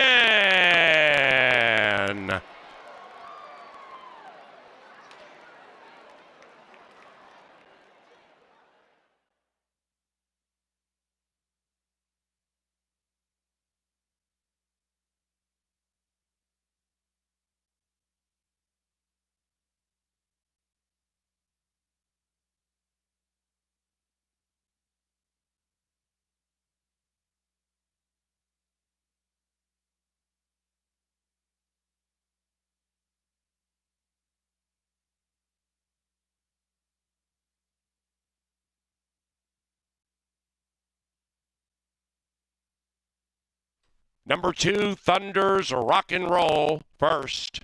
6, Lover Girl, very game second. She's My Warrior ran third.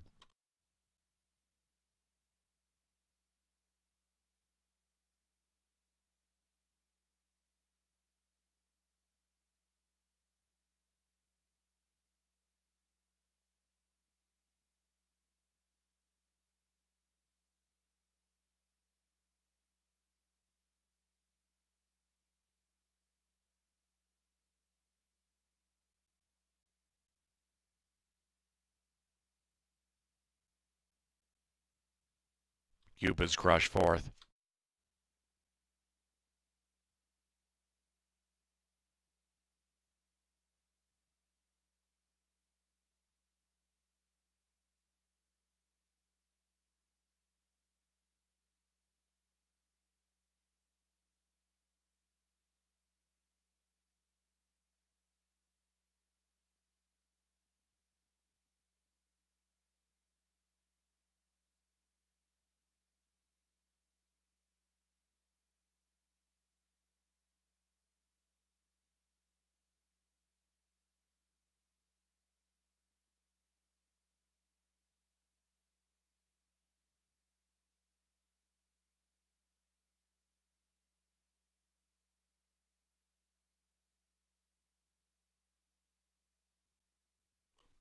We welcome to the winner's enclosure, Mr. Randall Sampson. He's Canterbury Park's chairman and president, and he will be making the trophy presentation to the winning connections of the Lady Slipper Stakes.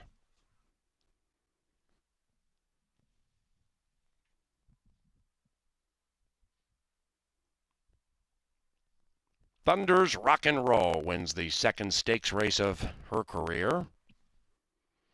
And into the winner's enclosure, Thunder's Rock and Roll and Eduardo Gallardo. The winning owner, Bob Lindgren, And the winning trainer, John Arnett. Thunder's Rock and Roll is a 4-year-old bay filly by McLean's Music. From the Thunder Gulch mare, Thunder and Honey. Thunder's Rock and Roll was bred in Minnesota by the winning owner, Bob Lindgren. The 4th race is official.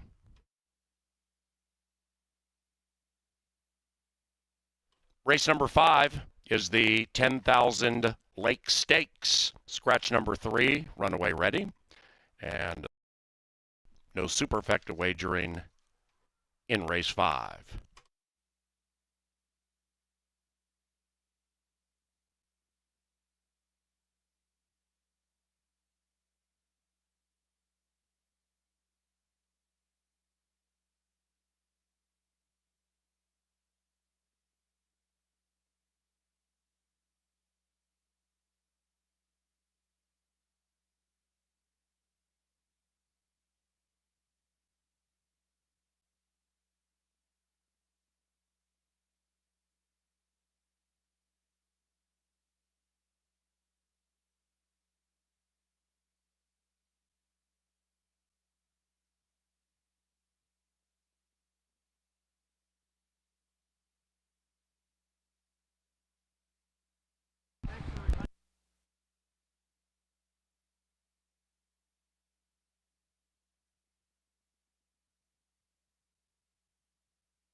KG is in the winner's circle with the winning owner and breeder of Thunder's Rock and Roll. Yeah, you got to love Minnesota-bred racing. Got to love people that support that racing. And Bob, PA mentioned it. You bred this horse from the time it was just a little bit of foal to now when she's a champion. She won the Oaks last year. What has been so special about her from day one? Well, as I mentioned before, the first time that I saw her, in the fields in Kentucky, I jumped the fence and she'd be the first horse that would come and see me. Very intelligent, just like all my other horses do. I know she's going to be a star then. And the good ones find a way to win when maybe the race flow doesn't favor their trip. And she had to work really hard. And Lover Girl was fresh for the battle, on the rail, turning for home. As you're watching this race, what's going through your mind? Well, getting a little nervous because my other horse didn't do very well today, but she's a star. Like I said last year, she's the best horse I've ever had, and I have a horse in the Hall of Fame. I want to give credit to Lover Girl. The horse has really improved over the years. I beat that horse in Iowa, but the horse did well. I'm happy that Lover Girl came in second. I'm happy that you got the win. Awesome job. Thunder's Rock and Roll, the granddaughter of the great Thunder Gulch, a former Belmont winner. She wins today on Belmont Day in Shakopee.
And they're racing in the 38th Lady Slipper Stakes. And Thunder's Rock and Roll flashes speed. She's my warrior, keeps up with her.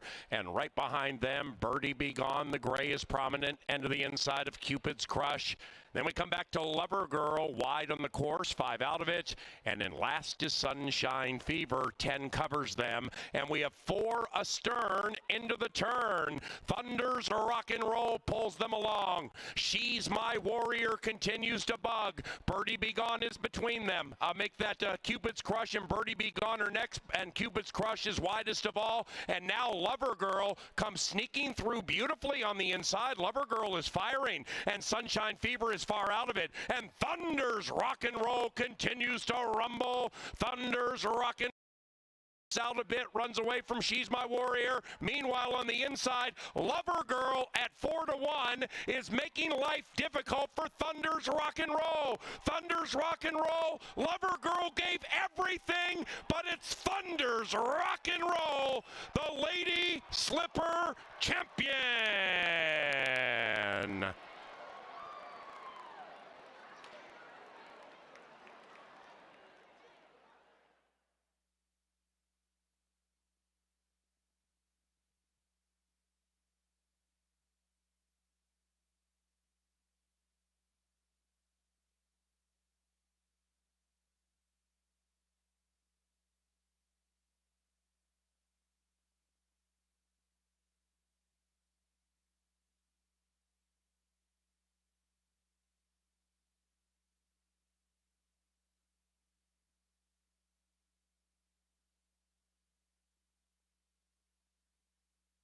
Number 2, Thunder's Rock and Roll.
Thunder's Rock and Roll takes down the Lady Slipper, does so in very game fashion. And like the owner, Bob Lindgren, said, congratulations to the Bergsrues with Lover Girl and just the way everything shook out for her. So that was an exciting one.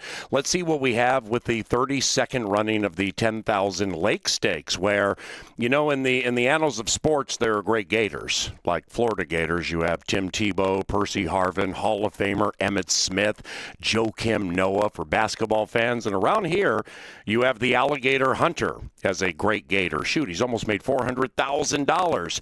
He was a half winner of this race 2 years ago in a dead heat with Deme Plata. Last year, Dr. Oscar won it, and he currently is 2.5 to 1.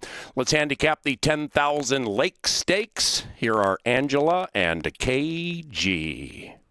Yeah, thank you very much, Paul Allen. You never want to underestimate a horse like the Alligator Hunter. 16 starts on this track with 10 victories, so certainly one of the prime players. But Angela, as we saw in the girl edition earlier, speed makes the race, and I think that's going to be the story in this race as well. Dr. Oscar is the horse to catch. Dr. Oscar is the horse to beat. And maybe the other problem up front would be the Alligator Hunter, who's in the same barn. So maybe they don't duel, and maybe Dr. Oscar has the front to himself. I would think that at least one of these wouldn't go after the others. Probably just whoever breaks the best and gets out towards the front, they'll let that determine what style each one of them is going to take. But awfully nice problem to have two of the sharpest Minnesota-bred sprinters in the game right now in Dr. Oscar and the Alligator Hunter. Now, there are 3 starts on the page for Dr. Oscar this year, none of them here, and the Alligator Hunter was so impressive last time. He was very impressive on the turf down at Tampa. I mean, just because these two have managed to stay separate, it's kind of cool to see them converge in this spot. I will say, for dirt sprinters as far as they go, Sibelius is a world-class horse. Dr. Oscar ran a really good race behind him and had the lead up until about, coming for home. But Dr. Oscar hasn't let down since that time. I mean, he is quick. The only problem, the inside draw.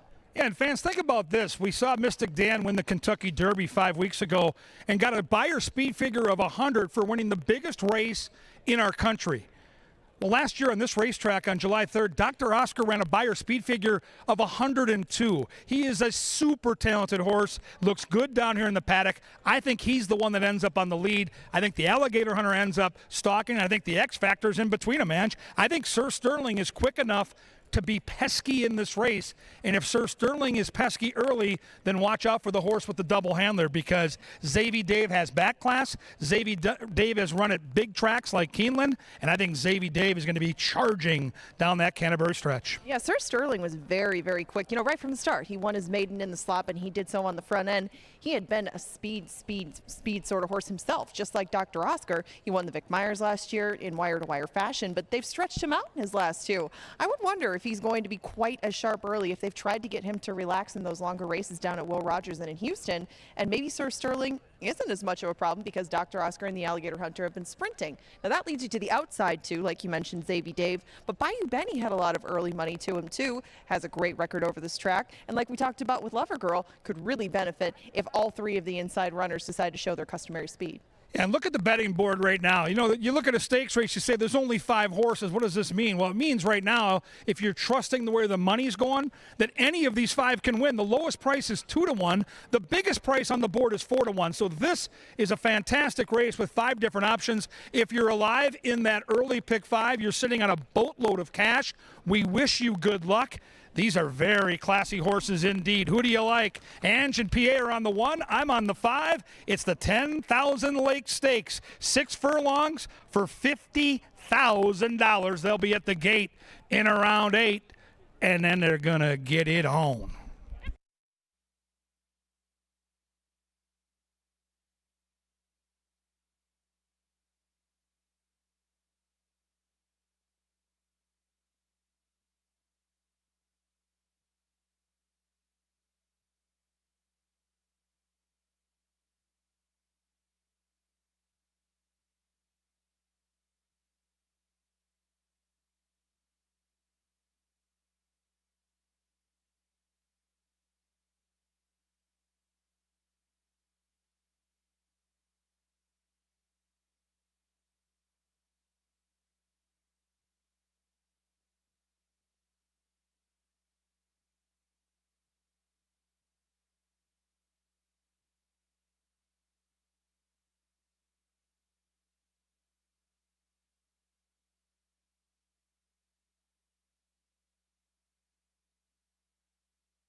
Ladies and gentlemen, the musical stylings and call to the post for the 10,000 Lakes by Sir Leonard Dykert.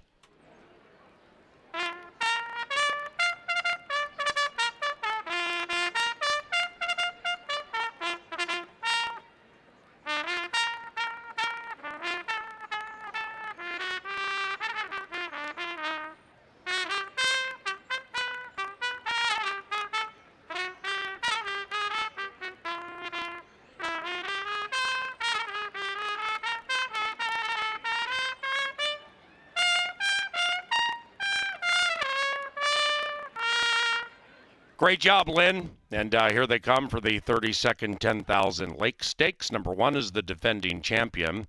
This 5-year-old is Pete Matson's Dr. Oscar, trained by Tim Padilla, Alonso Quinones in the irons. Eduardo Gallardo looks to sweep the stakes today and handles number two, Sir Sterling, for Chad Keene and trainer Tony Rengstorff. Number four, the Alligator Hunter, is ridden by Constantino Roman. The Alligator Hunter is owned by Pete Matson and Tim Padilla. Tim Padilla trains. Mac Robertson trains number 5, Zavy Dave, for Linda Bush.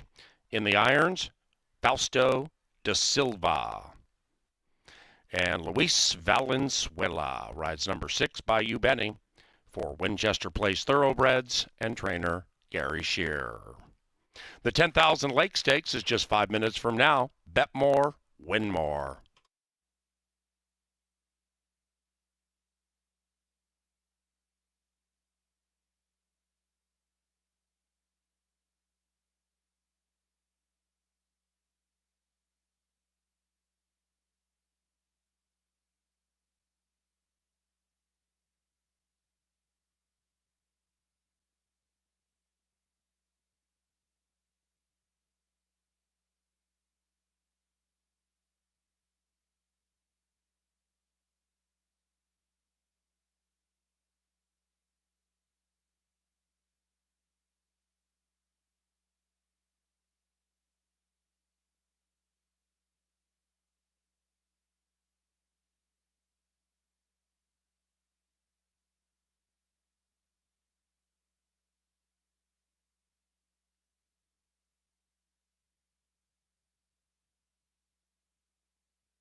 All righty, down by the finish line for late stage handicapping of the 10,000 Lake Stakes, Angela and KG.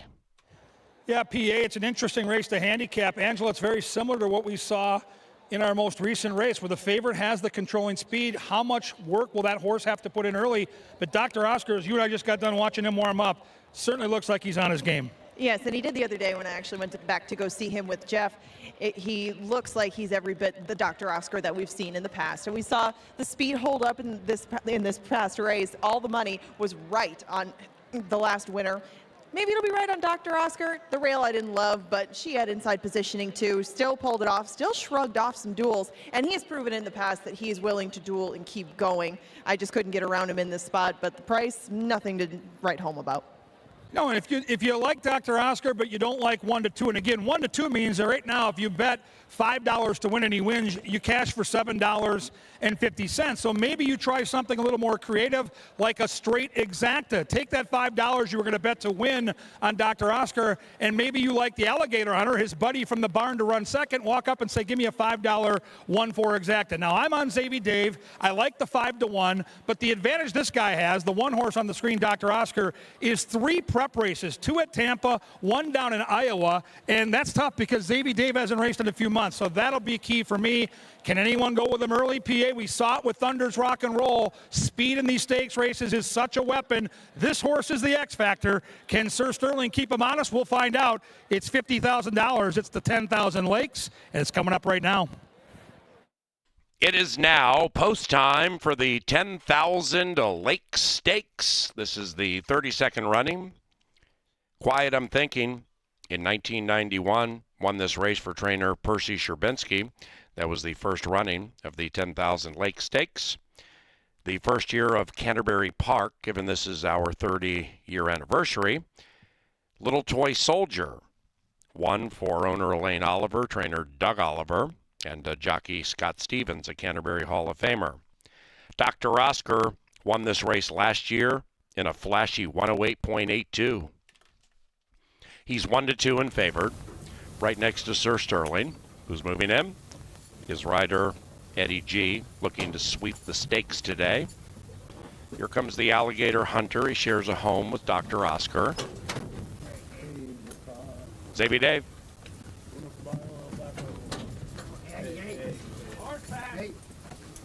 And Bayou Benny, last in line.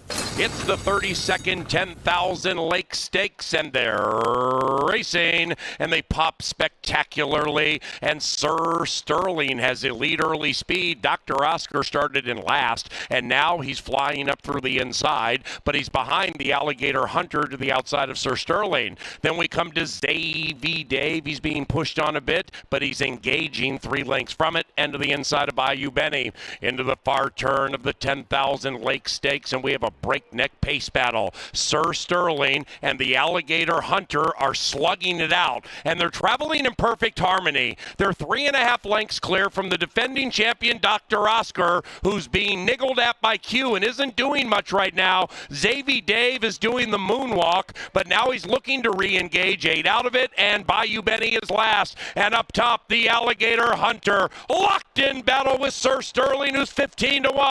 Dr. Oscar is next. Xavier Dave has put his mind on running on the grandstand side. Sir Sterling and Eddie G. Here comes the Dr. Alligator Hunter between them, but it's Sir Sterling, the 10,000 Lake Stakes champion. Eduardo Gallardo sweeps the Saturday Stakes.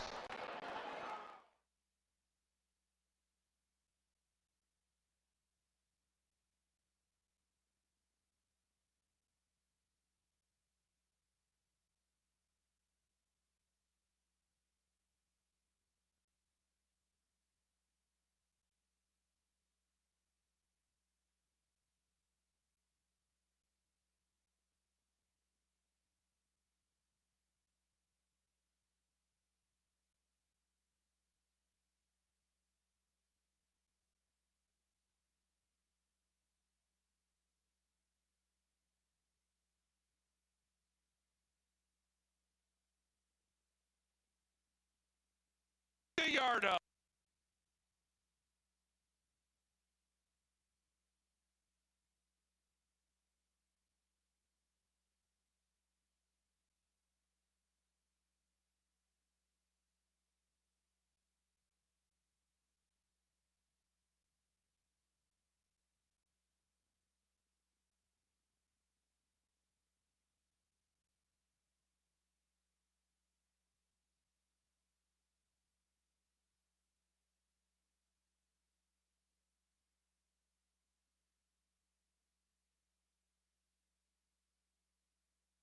The numbers.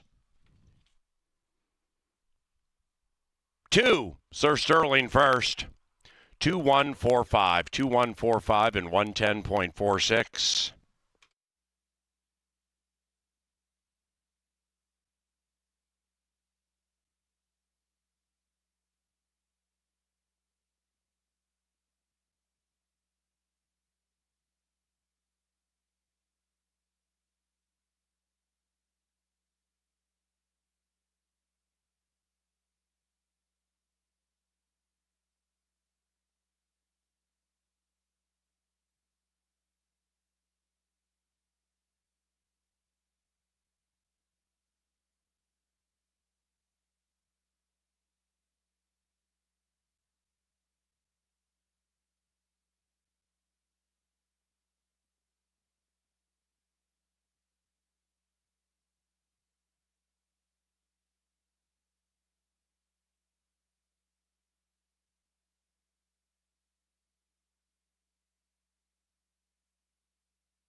The 10,000 Lake Stakes is official. We had one winner in the pick 5, and that payoff $25,000. 25,706. 25,706 for the pick 5 winner. Congratulations. And congratulations to jockey Eduardo Gallardo. Eddie G won both the stakes races today. Well done, young man. Enclosure with Sir Sterling for owner Chad Keene and trainer Tony Rengstorff. Sir Sterling is a 4-year-old brown gelding by Sam Lords Castle out of Foxy Felicity. Bred in Minnesota by the winning owner. Canterbury Park president and chairman Randy Sampson back in the winner's enclosure. Mr. Sampson presents the trophy to the winning connections in the 32nd 10,000 Lake Stakes.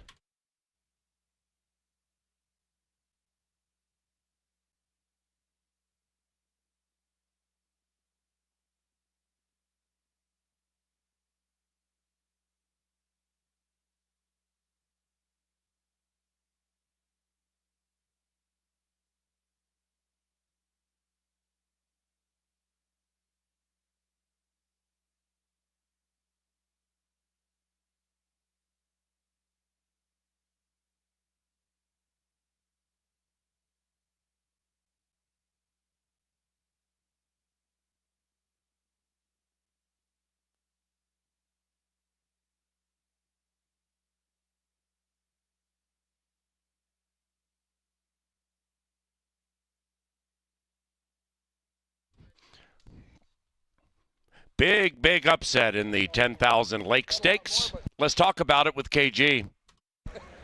Yeah, you know, these stakes races, guys, are so much fun, and we love when the favorites perform, and they did in this race, but Chad Keene, the breeder and owner, it took guts to enter a race like this when you've got Dr. Oscar, who ran a triple-digit buyer last year, and the Alligator Hunter, who all he does is win here. What went into that conversation to decide to run against the big boys? Well, we had him entered for the turf, 7.5 allowance. He wasn't proven on the turf, and he wasn't proven at the distance. And I know Tony had him geared up because we had a couple races down in Texas, and so we felt we had something, and so we went for it.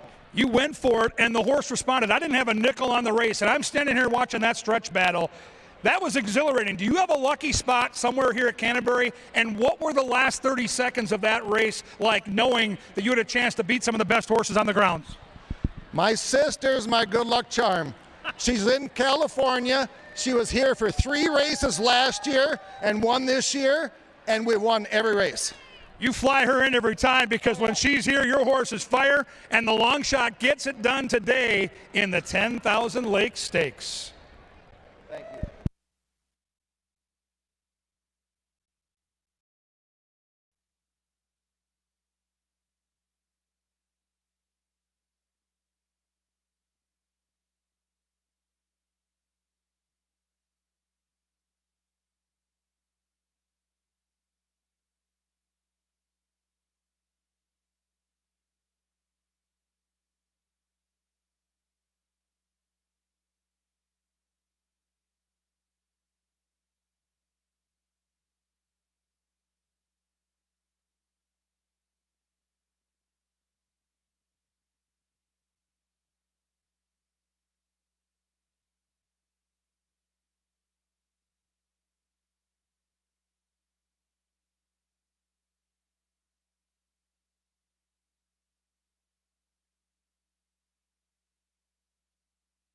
in Lime.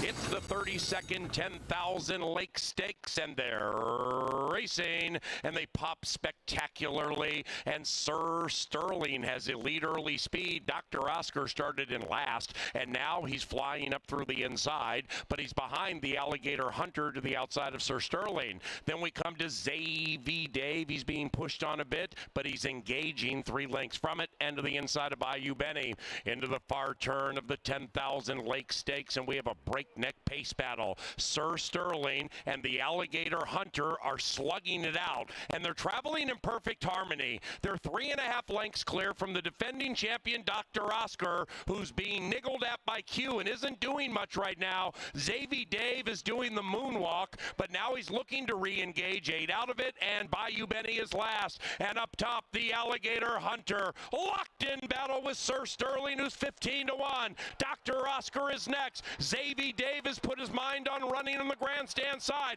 Sir Sterling and Eddie G. Here comes the Doctor. Alligator Hunter between them, but it's Sir Sterling, the 10,000 Lake Stakes champion. Eduardo Gallardo sweeps the Saturday.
away Honey Crisp and heads for home, trying to start the first 5 with an upset. Rolling into second is Blues Cross, and this one is 35-1.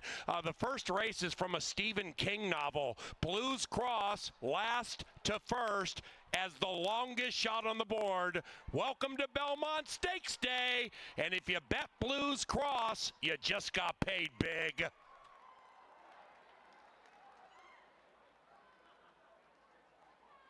We come back to Samurai Mike on the wide side, and now Lucky Smile finds the right path, leads it by a length and a half. Outside of that is Hit the Seam. Samurai Mike, the 9-year-old, is revving up to the far outside. Lucky Smile, Samurai Mike, and Vroyski on the inside. Samurai Mike in time. And Fall Moon gallops to the front and does so impressively. Fall Moon takes the lead by 1, make it 2. With her boots on is running up to a joint second to the outside of Warriors Moon. But Fall Moon got the jump on them all, ran away, and will hide in the winner's enclosure. 9-2-8 in race 3. Continues to rumble, thunders, rock and roll, drifts out a bit, runs away from She's My Warrior. Meanwhile, on the inside, Lover Girl at 4-1 is making life difficult for Thunder's rock and roll. Thunder's rock and roll, Lover Girl gave everything, but it's Thunder's rock and roll, the Lady Slipper Champion. And Bayou Benny is last, and up top the Alligator Hunter, locked in battle with Sir Sterling, who's 15-1. Dr. Oscar is next. Xavier Davis put his mind on running on the grandstand side. Sir Sterling and Eddie G. Here comes the Doctor. Alligator Hunter between them, but it's Sir Sterling, the 10,000 Lake Stakes champion. And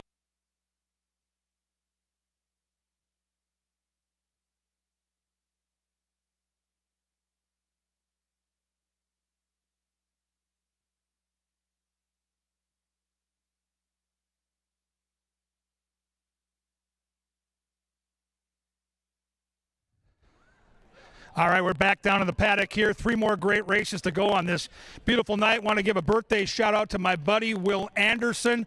He is a Golden Gopher over in Minnesota after playing his high school athletics at Maple Grove. He's here for his 19th birthday with his family. We call him Ticklish Will. He's a great kid, and happy birthday to you, Will. Hope you're having a good day at the races. Let's handicap the 6th race here. Fun turf race to handicap. Good size field, starting with number 2, Crafty King. Luis Valenzuela for Canterbury Hall of Fame trainer David Van Winkle. We've talked about this for years. Horses that ship in from Tampa Bay Downs tend to do really well at Canterbury early in the meet, and that's exactly what we have here. Crafty King is a deep closer, no early speed, but he has the rail position. He can sit back, hope the pace is fast, and then try to come charging from the back of the pack. Number 3 is Artie's Angel, Alonso Quinones for Tim Padilla. Good connections here. Another Tampa shipper, been facing tough allowance company in Florida. I think if you're going to build a trifecta or superfecta, he looks like a must-use to me. I've got him second in my selections, as you can see on the TV monitors. Artie's Angel is 5-1. Number 4 is Table for 2, Fuentes for Fuentes. It's a brother combo, training and riding. Arizona Invader, good turf numbers, fits the bill, and taking money too. That's good to see early in the betting. You want to see horses taking some cash early. He is at 7-2. 5 is Mission Key for Lynn Rarick. This horse is interesting because 0 for 8 in his career on the grass, but he's hit the trifecta in half of those races. So if you're building a trifecta, he might be an option. He's a gorgeous-looking gray down here in the paddock. The speed of the speed might be the 6. This is Il Capitano. Capitano with Rodriguez aboard. If he gets loose, he could be gone. That's the key. Can he get out there, take the lead, and then ration the speed down to save something for the stretch? He's the horse to catch if you want to cash here in race 6. Number 7 is Face Value. Chad Lindsay's hot. He brought in a long shot. Another David Van Winkle horse, and yet another Tampa shipper. Silver Dash is the other gray in the field. Albuquerque shipper for Esteban Martinez, right now on the board at 9-1. And my top pick in the race is the 10. I'm a big Troy Bethke fan. Everybody knows that. Loring Park. Look who's riding. My guy, Eduardo Gallardo, looking to go bing, bang, boom, 3 in a row. Stalking speed, outside post, horse that just loves the Canterbury turf. And I think it's pretty important that Troy Bethke got a prep race back on May the 26th on the dirt. Didn't run well in that race, but that was just to get the horse legged up for go time. I think go time is tonight. I think Loring Park gets the money, and so do the fans. They're betting this horse down from that 8-1 morning line. Turf racing's the best. Final pick 3 of the night. Who do you like? We're back tomorrow at 1 o'clock for Pepsi Family Day. Petting rides, pony rides, petting zoo, face painting. Right now, they're leaving the paddock. They'll be at the gate in around 8, and then they're going to get it on.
And race number 6 is just 6 minutes from now. Scratch numbers 1, 8, and 11 through 14. They head to a firm turf course. The rail is at 30. We want to wish Jenna Hatcher a happy 24th birthday. Happy birthday, Jenna Hatcher. Love from your mom, your father, and all your family.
Five minutes.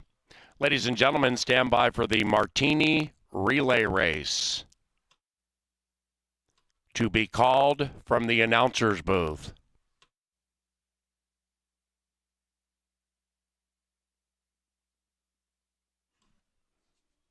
Coming up next, ladies and gentlemen, a Martini Relay Race. This is a non-parimutuel wagering event. However, side bets are strongly encouraged. And with the Martini Relay Race, we remind you of Taste of Canterbury and martinis and tapas, that event next Saturday. So don't miss the chance to experience what Canterbury Park's kitchen can bring to the table with specialty food, cocktails, and pairings during an evening packed full of fun and live racing action. That's June 15th. We have a couple of contestants on the racetrack. First, we welcome Peyton. Welcome, Peyton. And we also welcome Angie. Peyton has the white dress. Angie is to her right. And the two will line up, and they're going to race down to the finish line, the makeshift finish line right by the winner's enclosure. And they're going to do so carrying a martini. The contestant that crosses the line first wins, and wins by not spilling the martini. All right, Peyton, Angie, you guys ready? All righty, go! Peyton and Angie take off. Angie's out for a cool stroll at the park, and Peyton crosses the finish line with the martini intact, like she's done it before. Congratulations. Peyton is the Martini Relay Race champion. You win a couple of tickets to Taste of Canterbury's Martinis and Tapas event. And Angie will leave with a daily double pack. Peyton, Angie, thank you for attending.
And they've reached the starting gate. It's post time. Post time for race 6. The Canterbury Chapel is Nothing Without Ray Classic. And they move in. Loring Park 3.5 to 1, 7 to 2. Artie's Angel now 7 to 2. Very tepid with the win favoritism here. Table for 2 is 4 to 1. So is Il Capitano. Just went from 7 to 4.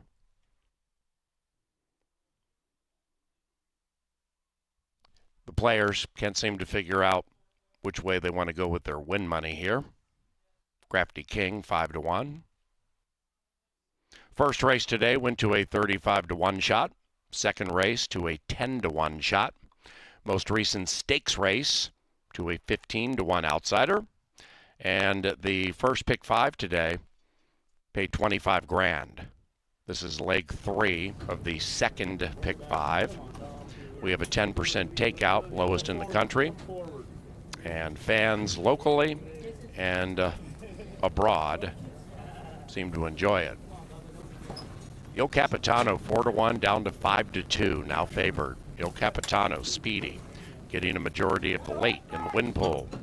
Here's Loring Park wearing Spanky Clean's colors. And they're racing. Beautiful start. From the center, the speedy Il Capitano strikes the front. Silver Dash next to that one. Loring Park also good to go with 1 lap to run. Then we come back to Table for 2. Content to track 6 lengths from the front. Luis Fuentes gets that one right next to the rail. And up top, Il Capitano's going very quickly, attempting to slow down a bit, but we have a well-strung out field because of that hot early pace set by Il Capitano. We come way back to Crafty King, who would have to win 2 in a row from 10 out of it. That one is to the inside of Mission Key, and the one in last is Artie's Angel. Up the barn side they go on the beautiful Canterbury Park turf course, and Il Capitano and Guillermo Rodriguez continue to call all the shots. 3.5 furlongs to go. That lead is 2. In second, Table for 2. Inside, the white horses Silver Dash, Loring Park wide but on the move. 3.5 clear from Face Value, 2.5 to the good of Crafty King. After that is Mission Key and Artie's Angel. And they approach the top of the stretch and they're tackling the speedy El Capitano. First up is Table for 2. Loring Park scrubbed on hard by the hot jock, 3 out of it. Then we come to Silver Dash and they're coming home now. Table for 2 strikes the front. Mission Key is surging from behind. That's the white horse on the outside. Loring Park also in it. Table for 2. Loring Park and Mission Key. Table for 2 from an on-charging Mission Key, but the brothers Fuentes take down the prize in race number 6.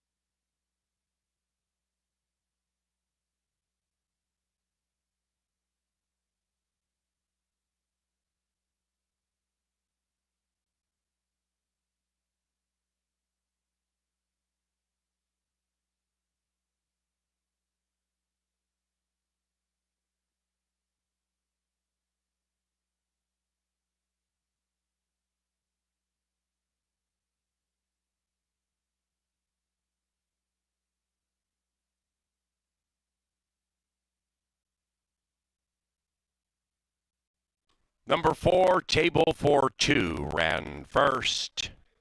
5, Mission Key, charged on to second. And a photo for the rest. Racing at Canterbury is provided in part by Kim Crawford, the official wine sponsor of Canterbury Uncorked and Concerts in the Park. The band Hairball plays at Canterbury Friday. Night Ranger, quite popular last night. Hairball next Friday. The numbers 4, 5, 10, and 9. 4, 5, 10, 9. We also thank Hormel Foods, a proud sponsor of Canterbury Park. along with Fairfield Inn, Gallagher, and Greystone Construction.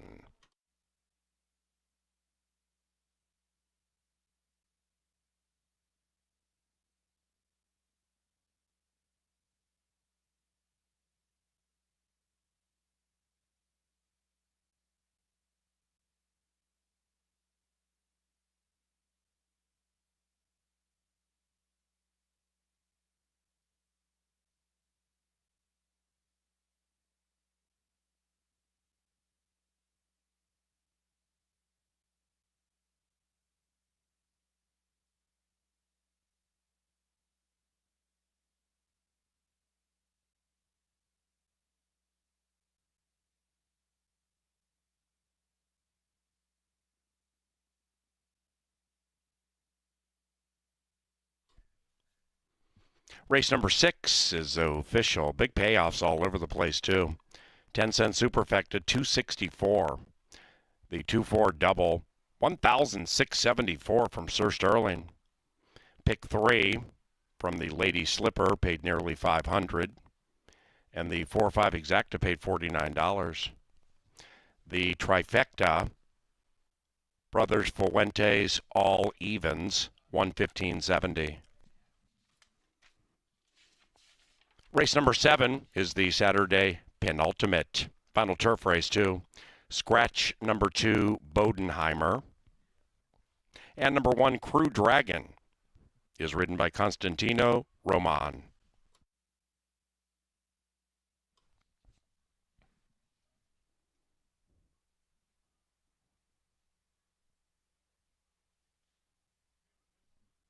The winner of the Angry Chair Purse enclosure, it is table for 2. It is Luis Fuentes as the winning rider, and the winning owner and trainer, Luis's brother, Ruben Fuentes. It's a family affair. Congratulations, guys.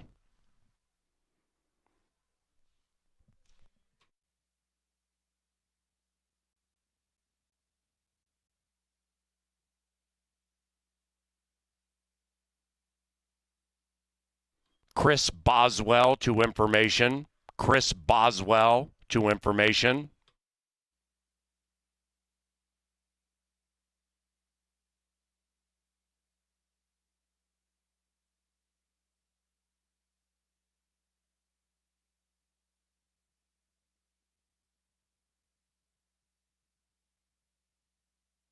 Race number 7 is courtesy of Quick Trip and QuickTrip.com. Also, the Minnesota Lottery sponsors racing at Canterbury Park.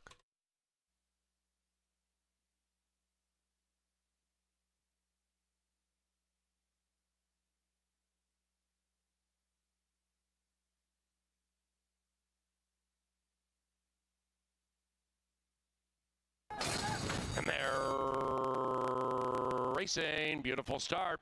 From the center, the speedy Il Capitano strikes the front. Silver Dash next to that one. Loring Park also good to go with 1 lap to run.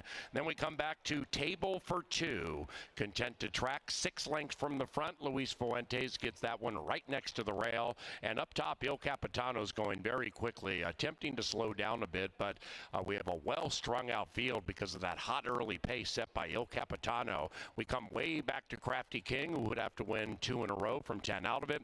That one is to the inside of Mission Key, and the one in last is Artie's Angel. Up the barn side they go on the beautiful Canterbury Park turf course, and Il Capitano and Guillermo Rodriguez continue to call all the shots.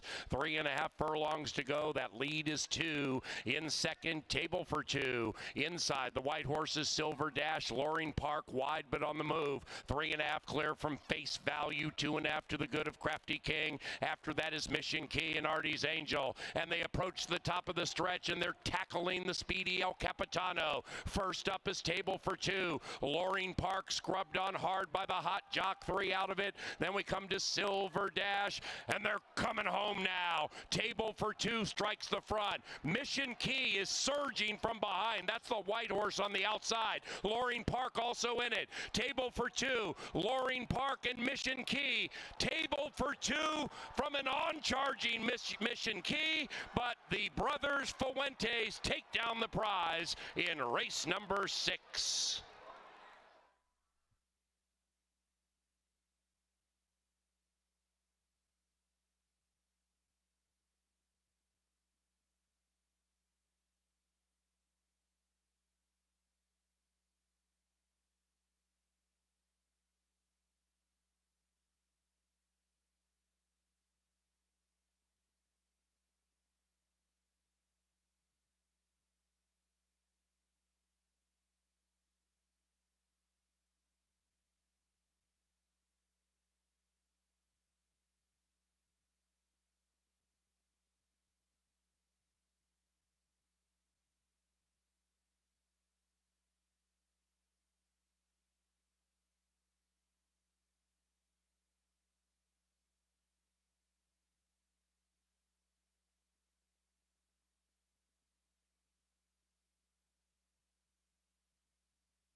Great pick by Angela Herman. She gets that 4-ball home and pays nearly $13. That's been the trend all day long. We saw another pick 5 pay over $27,000. So that's 4 consecutive Saturdays with jumbo-sized payouts. And I got news for you. The late one's been no bargain. I mean, it's been tough outside of Thunder's Rock and Roll.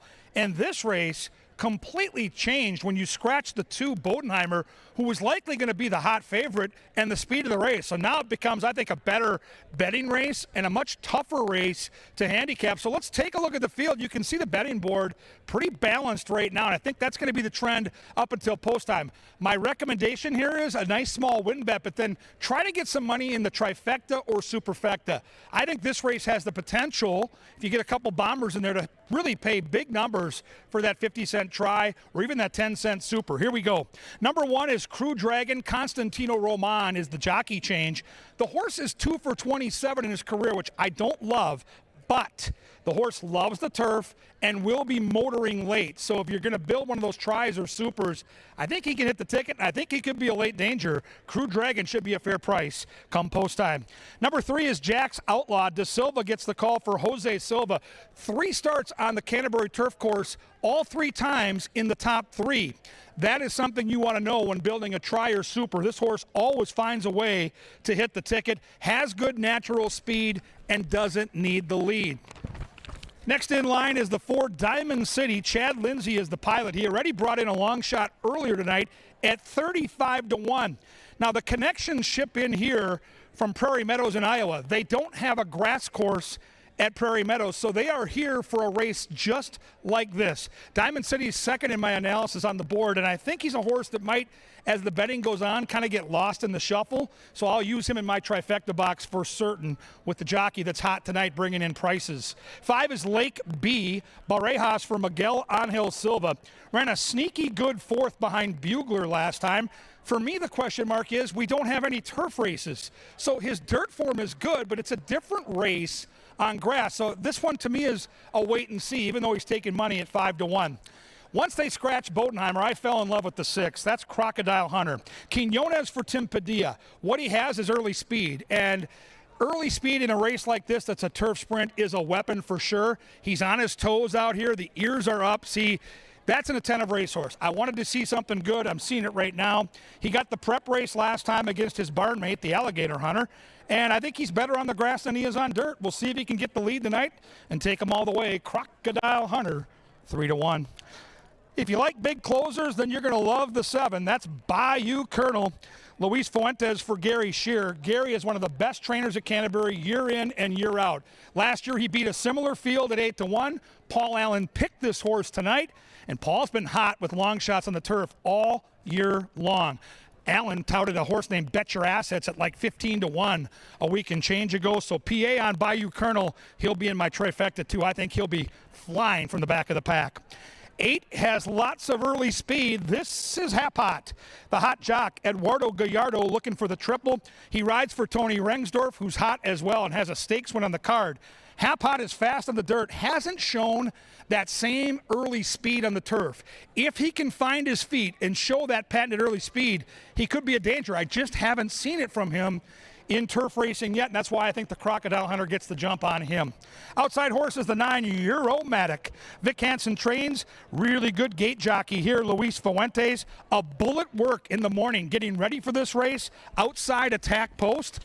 And I think at 8-1, a fair price to mix into your exotic wagers. As you can see, a wonderful betting opportunity. Race 7 starts.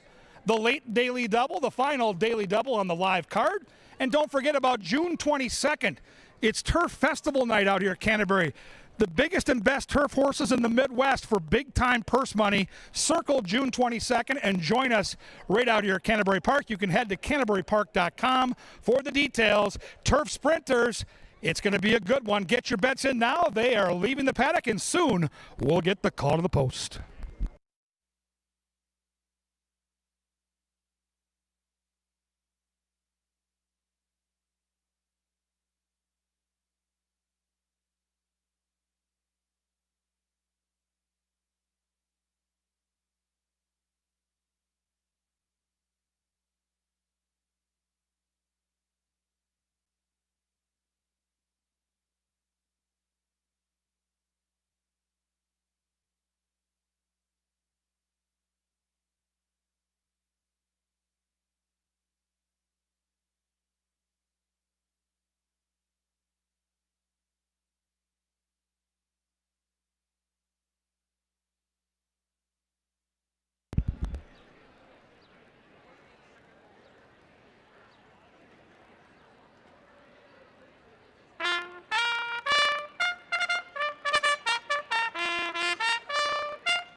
Hey, Sir Leonard Diker brings them onto the John Deere dirt. After that, to the turf course, which is firm. Number 1, Crew Dragon, is ridden by Constantino Roman. Scratch number 2, Bodenheimer. This is the Saturday penultimate, and they take off 5 minutes from now.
All right, ladies and gentlemen, direct your attention to these beautiful people. It's time to play Dash for the Cash for the Minnesota State Lottery. One of these youngsters is holding a number that will coincide with the winning horse. They're going to get $50 in free scratch-offs. Could be hundreds, maybe thousands in prizes. Second and third are going to get a swag bag. They're a rowdy bunch. They've been hitting that Seltzer Fest tonight, so I'm a little nervous about where this is going. All we need is name and where you're from. Jack Renfro, Prior Lake, Minnesota.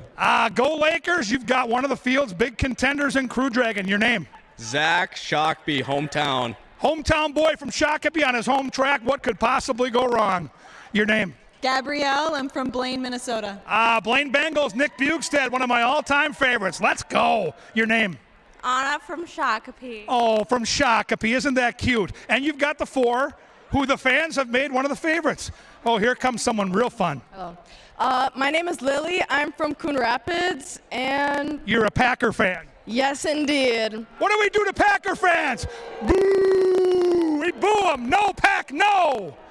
I'm Jorge. I'm from Santa Fe, New Mexico. Love it. You came all the way from New Mexico for Canterbury. We got to get that 6-horse home. Go Crocodile. Love the shades. You look like Tom Cruise from Top Gun. Kind of not. But anyway, your name? I'm Zach, and this is my hometown. Yeah, hometown kid from Shakopee. How we doing? I'm Max from Shakopee, Minnesota. It took you longer than it should have to mention your hometown. Have another seltzer. Oh, you got a great hockey beard and hockey hair. Hey, because it's the cup, your name? Luke from Prior Lake, Minnesota. All right, Luke Skywalker from Prior Lake. Give him a round of applause. Let's see how they do. This is going to be something.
And they've reached the starting gate. Here they come. It's post time for race 7. Hey, ladies and gentlemen, a week from tomorrow, Father's Day. Always awesome at Canterbury Park. And we have a Father's Day food truck festival. Sunday, June 16th. Get tickets at canterburypark.com. Buy in advance and save. Food from more than 10 food trucks. Father's Day, a week from tomorrow. All right, they're moving in line. Jack's Outlaw, 5-2. Jack is favored. Good luck to my man in the winner's circle with that 2 card. Bayou Colonel goes in, off a layoff.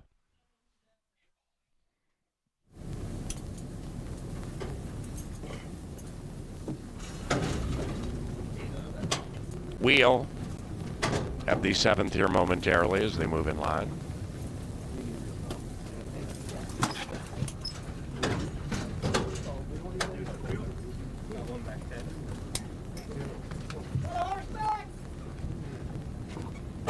Euromantic, last in line.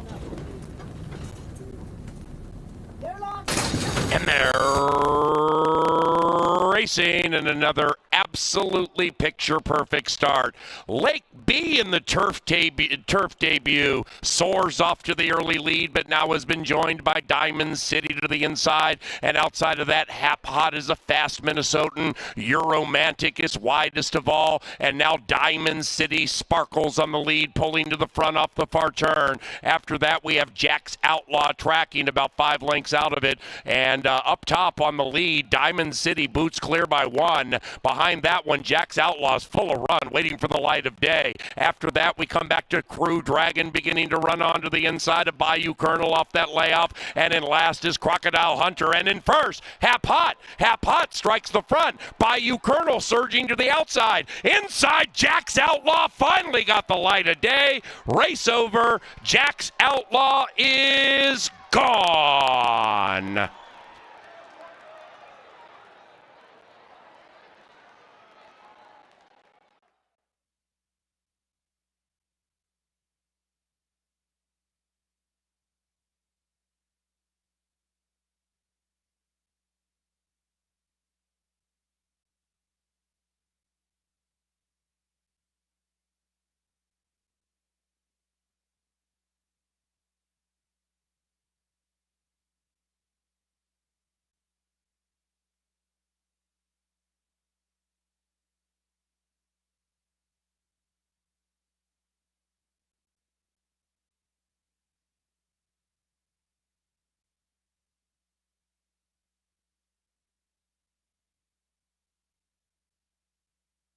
Number 3, Jack's Outlaw ran first.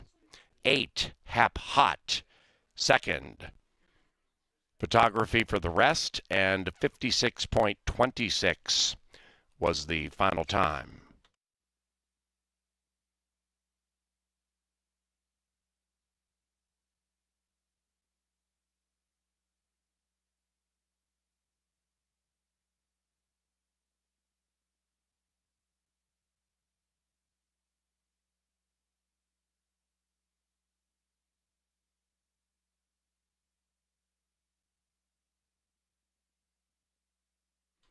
Three, 8, 1, 7.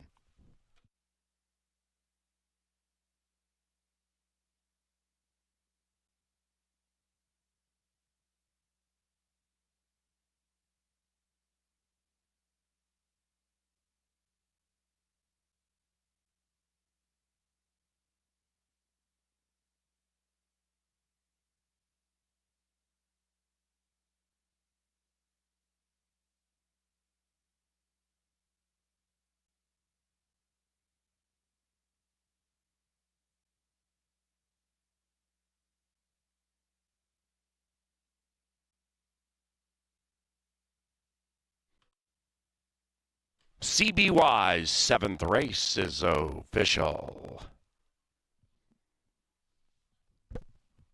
Pick 3 on races 5, 6, and 7, 402.60. The 50-cent trifecta paid $38.75, and it was chalk all odds.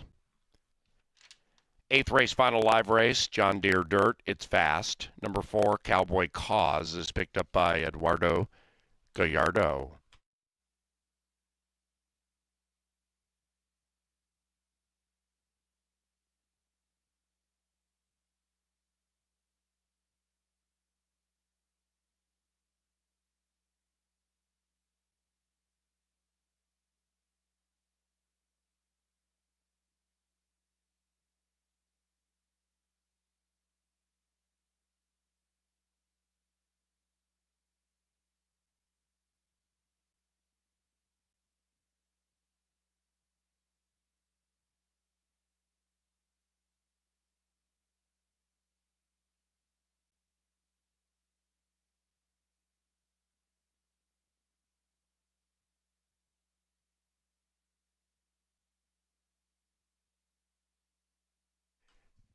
To the winner's circle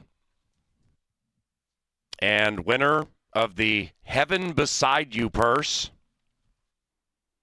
it is Jax Out and Fausto da Silva. The winning owner, Johnny Taboada, and the winning trainer, Jose Silva Jr. 3 wins this week for jockey Fausto da Silva. That's tied for riders with Alonso Quinones, who also has won 3 this week.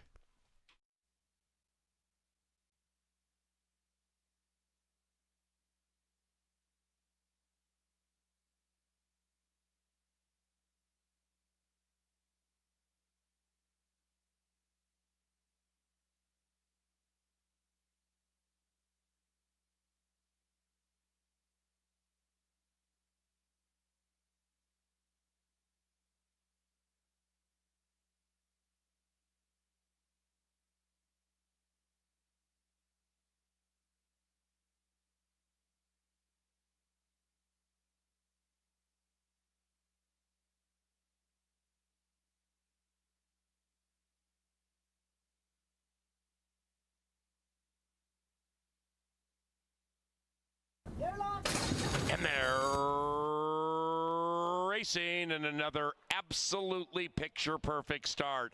Lake B in the turf debut soars off to the early lead, but now has been joined by Diamond City to the inside. And outside of that, Hap Hot is a fast Minnesotan. Euromantic is widest of all. And now Diamond City sparkles on the lead, pulling to the front off the far turn. After that, we have Jack's Outlaw tracking about 5 lengths out of it. And up top on the lead, Diamond City boots clear by 1. Behind that one, Jack's Outlaw's full of run, waiting for the light of day. After that, we come back to Crew Dragon beginning to run onto the inside of Bayou Colonel off that layoff. And in last is Crocodile Hunter. And in first, Hap Hot. Hap Hot strikes the front. Bayou Colonel surging to the outside. Inside, Jack's Outlaw finally got the light of day. Race over. Jack's Outlaw is gone.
Welcome back to the paddock. We close the show on the live racing right here in race number 8. We come back tomorrow for Pepsi Family Day with the first post of 1 o'clock. We race next week, Thursday at 5, Saturday at 5, and Sunday at 1. And here's the good news in the Pick 5. If you're alive, you're sitting on a huge amount of money.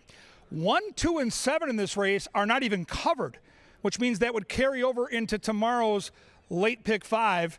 And there are only 39 tickets left. So think about that. Thousands upon thousands of tickets and 39 options remain to see if somebody hits the Pick 5. If 1, 2, or 7 wins here, all that money goes back into tomorrow's race card, so that could be exciting. If you're alive, we wish you the best of luck. It's been amazingly tough to find winners today. We've seen big prices virtually all day.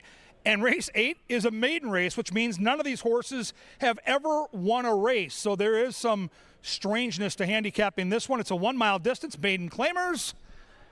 And here they are. Number 1 is David's Faith. Rodriguez gets the call here for trainer Valerie Lund. Now, when you've got a maiden that's still trying to figure things out and you hear blinkers on, those are the cups that are around the eye. So on the one horse, it's those green blinkers with the white cups. That helps the horse focus, and sometimes that can trigger sharp improvement. And for David's Faith, that would be a good thing, because last time out against Similar, he ran 6 out of 7, but good trainer, equipment change, and taking money at 7-1. Number 2 is Jake Middleton's favorite horse. It's Tarp's Storm. Tarp's off for Jake, and let's see if Constantino Roman can guide this one to the winner's circle. It would be quite an accomplishment. Horse has shown nothing in 2 starts. Second-time blinkers. The one thing I can tell you that's big-time positive is this horse has been racing at Oaklawn Park in Arkansas, where they race against much tougher competition. Number 3 might be the speed of the speed. This is Mafia. The jockey, Luis Fuentes, is excellent out of the gate, and boy, does this 3 look good down here in the paddock. Excellent muscle, got a little sweat going on, but it's a summer night in Shakopee. I'll forgive him that. I love the energy and the muscle on number 3, Mafia. Definitely the horse to catch on paper as we handicap together. Number 4 is Cowboy Cause. Eduardo Gallardo, the pilot, he rides for Veronica Litvin, and they've teamed up on a winner earlier tonight. We've seen Litvin get a win. We've seen Gallardo get a couple.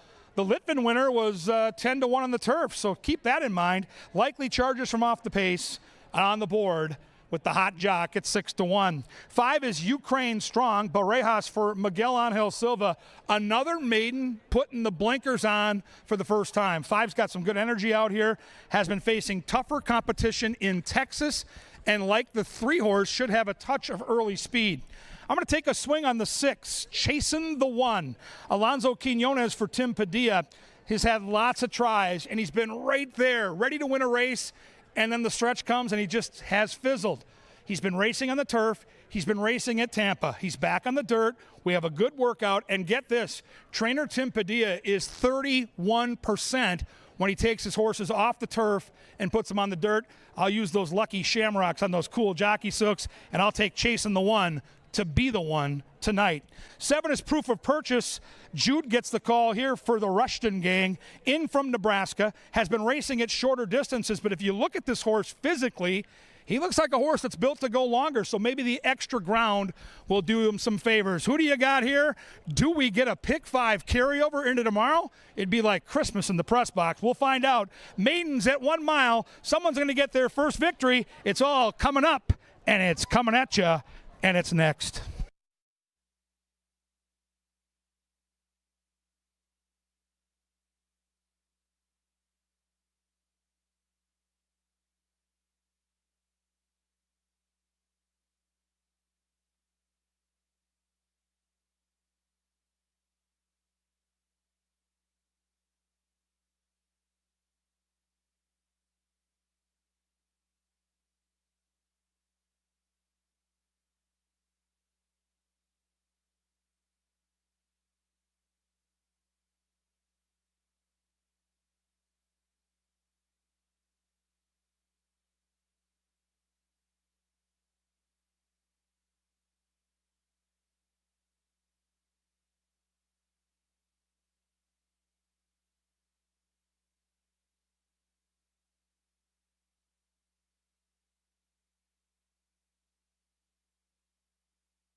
That is Mr. Lynn Dykert, ladies and gentlemen, Canterbury Park's bugler. See you tomorrow, Lynn. Thank you very much, bud. They head on to the racetrack for the 8th. Number 4, Cowboy Cause, is picked up by Eduardo Gallardo.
Yo, what's going on? Welcome to the Dark Star Press Box, and indeed, I am the Chaser. What's your day been like? Did you make a lot of money with door knocking the Belmont? I didn't. Now, I hit Samurai Mike in race number 2, and I know you're happy for me, but I've lost every single bet after that. So thus, courtesy of Crown Royal, the Chaser is here again, and per usual, he's chasing. Think about it. With Crown Royal, who doesn't need a good chaser? Like a good chaser like this. Ukraine strong. Number 5 is currently 5-1. And how can you get around those works with the blinkers on? Holy cow. So let's see. What do we have here? Miguel Angel Silva and the Thumbs Up Gang. Super reliable. You have a class drop. And you have a couple of speedy works with Barajas for Silva. I mean, this thing looks good enough to eat. I'm going to triple up on all my chasing win wagers. We're going to get it all back here with number 5.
And the horses are approaching the starting gate. Get those wagers in now.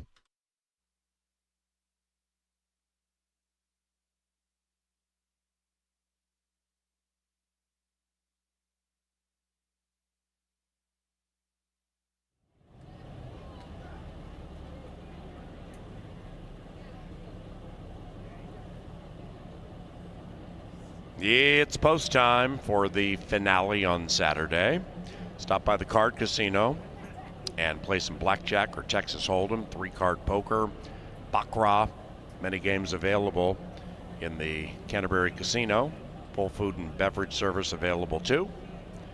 Family Day tomorrow.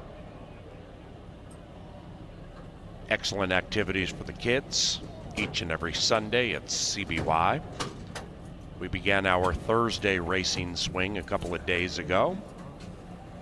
And next week, Father's Day, Food Truck Festival, a week from tomorrow. David's Faith, Tarp Storm. Now, Mafia. Chasing the One, Senor Spotty's selection, is favored. And here is Proof of Purchase, the last in line.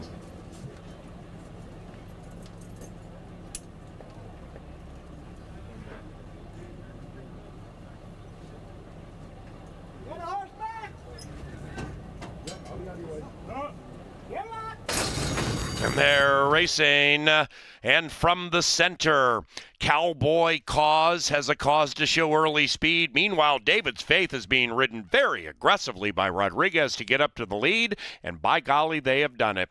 Around the first turn they go, and a roused David's Faith picks up the tempo and leads it by 1. Mafia lays second, 3.5 lengths clear from Chasing the One, who indeed is Chasing the One.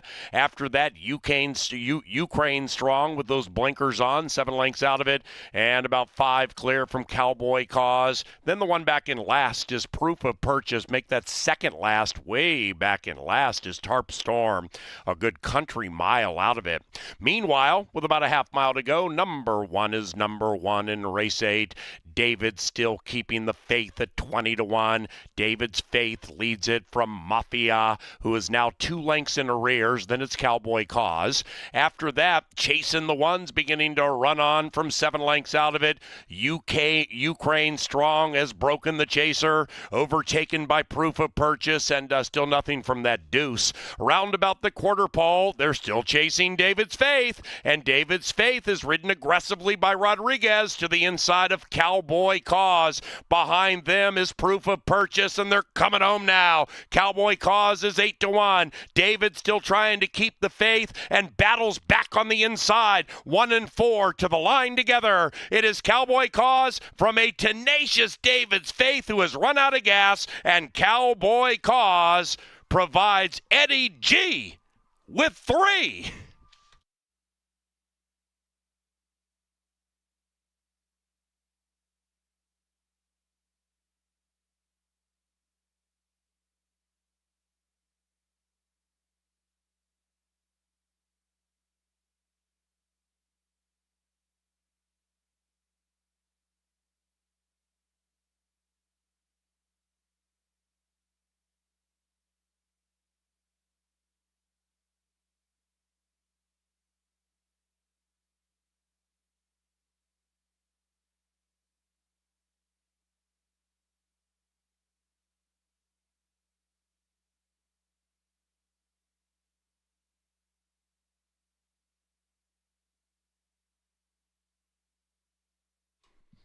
He wasn't all hat. He was all cowboy. Cowboy Cause first at 8-1.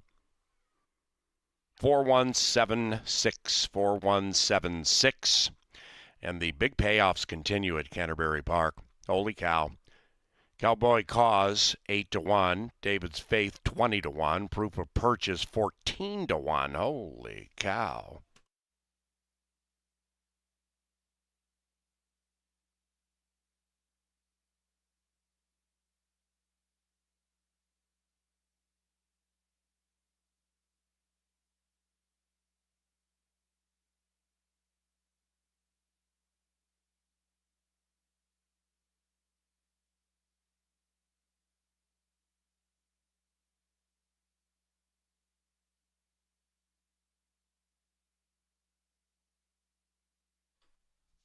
The 8th race is official. Exacta 131.50, trifecta 617.10 for 50 cents. That 10-cent superfecta, $562 for a dime, 4176. Final double 64.40. The final pick 3, 309.10. The final pick 4, 4,660.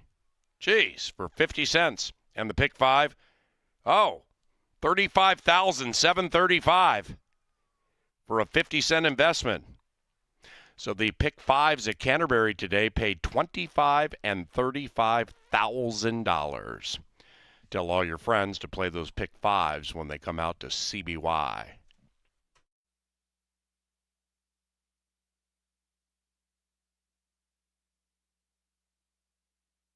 The victorious Cowboy Cause receiving a well-deserved bath for his toil.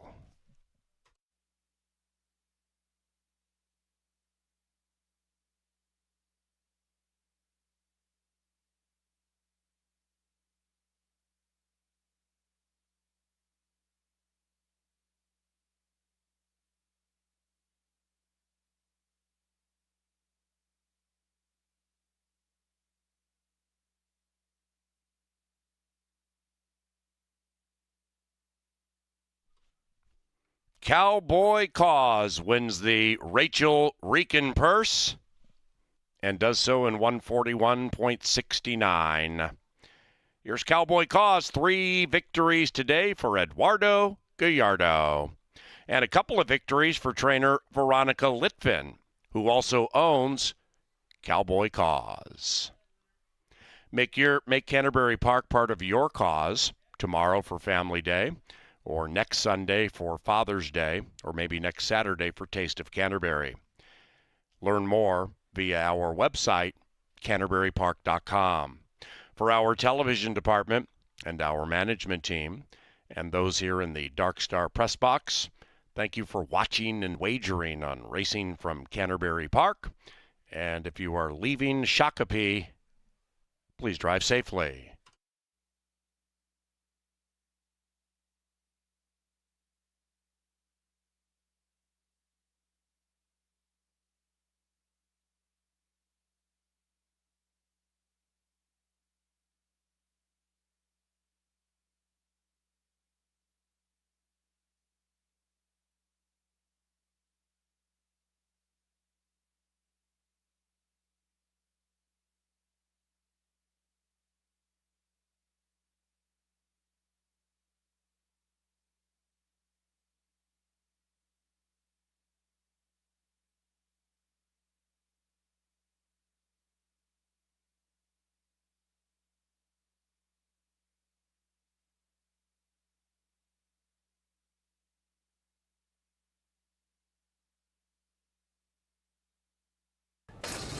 And they're racing, and from the center, Cowboy Cause has a cause to show early speed. Meanwhile, David's Faith is being ridden very aggressively by Rodriguez to get up to the lead, and by golly, they have done it. Around the first turn they go, and a roused David's Faith picks up the tempo and leads it by 1. Mafia lays second, 3.5 lengths clear from Chasing the One, who indeed is Chasing the One. After that, Ukraine Strong with those blinkers on, 7 lengths out of it, and about 5 clear from Cowboy Cause. Then the one back in last is Proof of Purchase. Make that second last, way back in last, is Tarp Storm. A good country mile out of it. Meanwhile, with about a half mile to go, number 1 is number 1 in race 8. David still keeping the faith at 20-1. David's Faith leads it from Mafia, who is now 2 lengths in arrears. Then it's Cowboy Cause. After that, Chasing the One's beginning to run on from 7 lengths out of it. Ukraine Strong has broken the chaser, overtaken by Proof of Purchase, and still nothing from that deuce. Round about the quarter pole, they're still chasing David's Faith, and David's Faith is ridden aggressively by Rodriguez to the inside of Cowboy Cause. Behind them, Anthem is proof of purchase, and they're coming home now. Cowboy Cause is 8-1. David still trying to keep the faith and battles back on the inside. 1 and 4 to the line together. It is Cowboy Cause from a tenacious David's Faith who has run out of gas, and Cowboy Cause provides Eddie G with 3.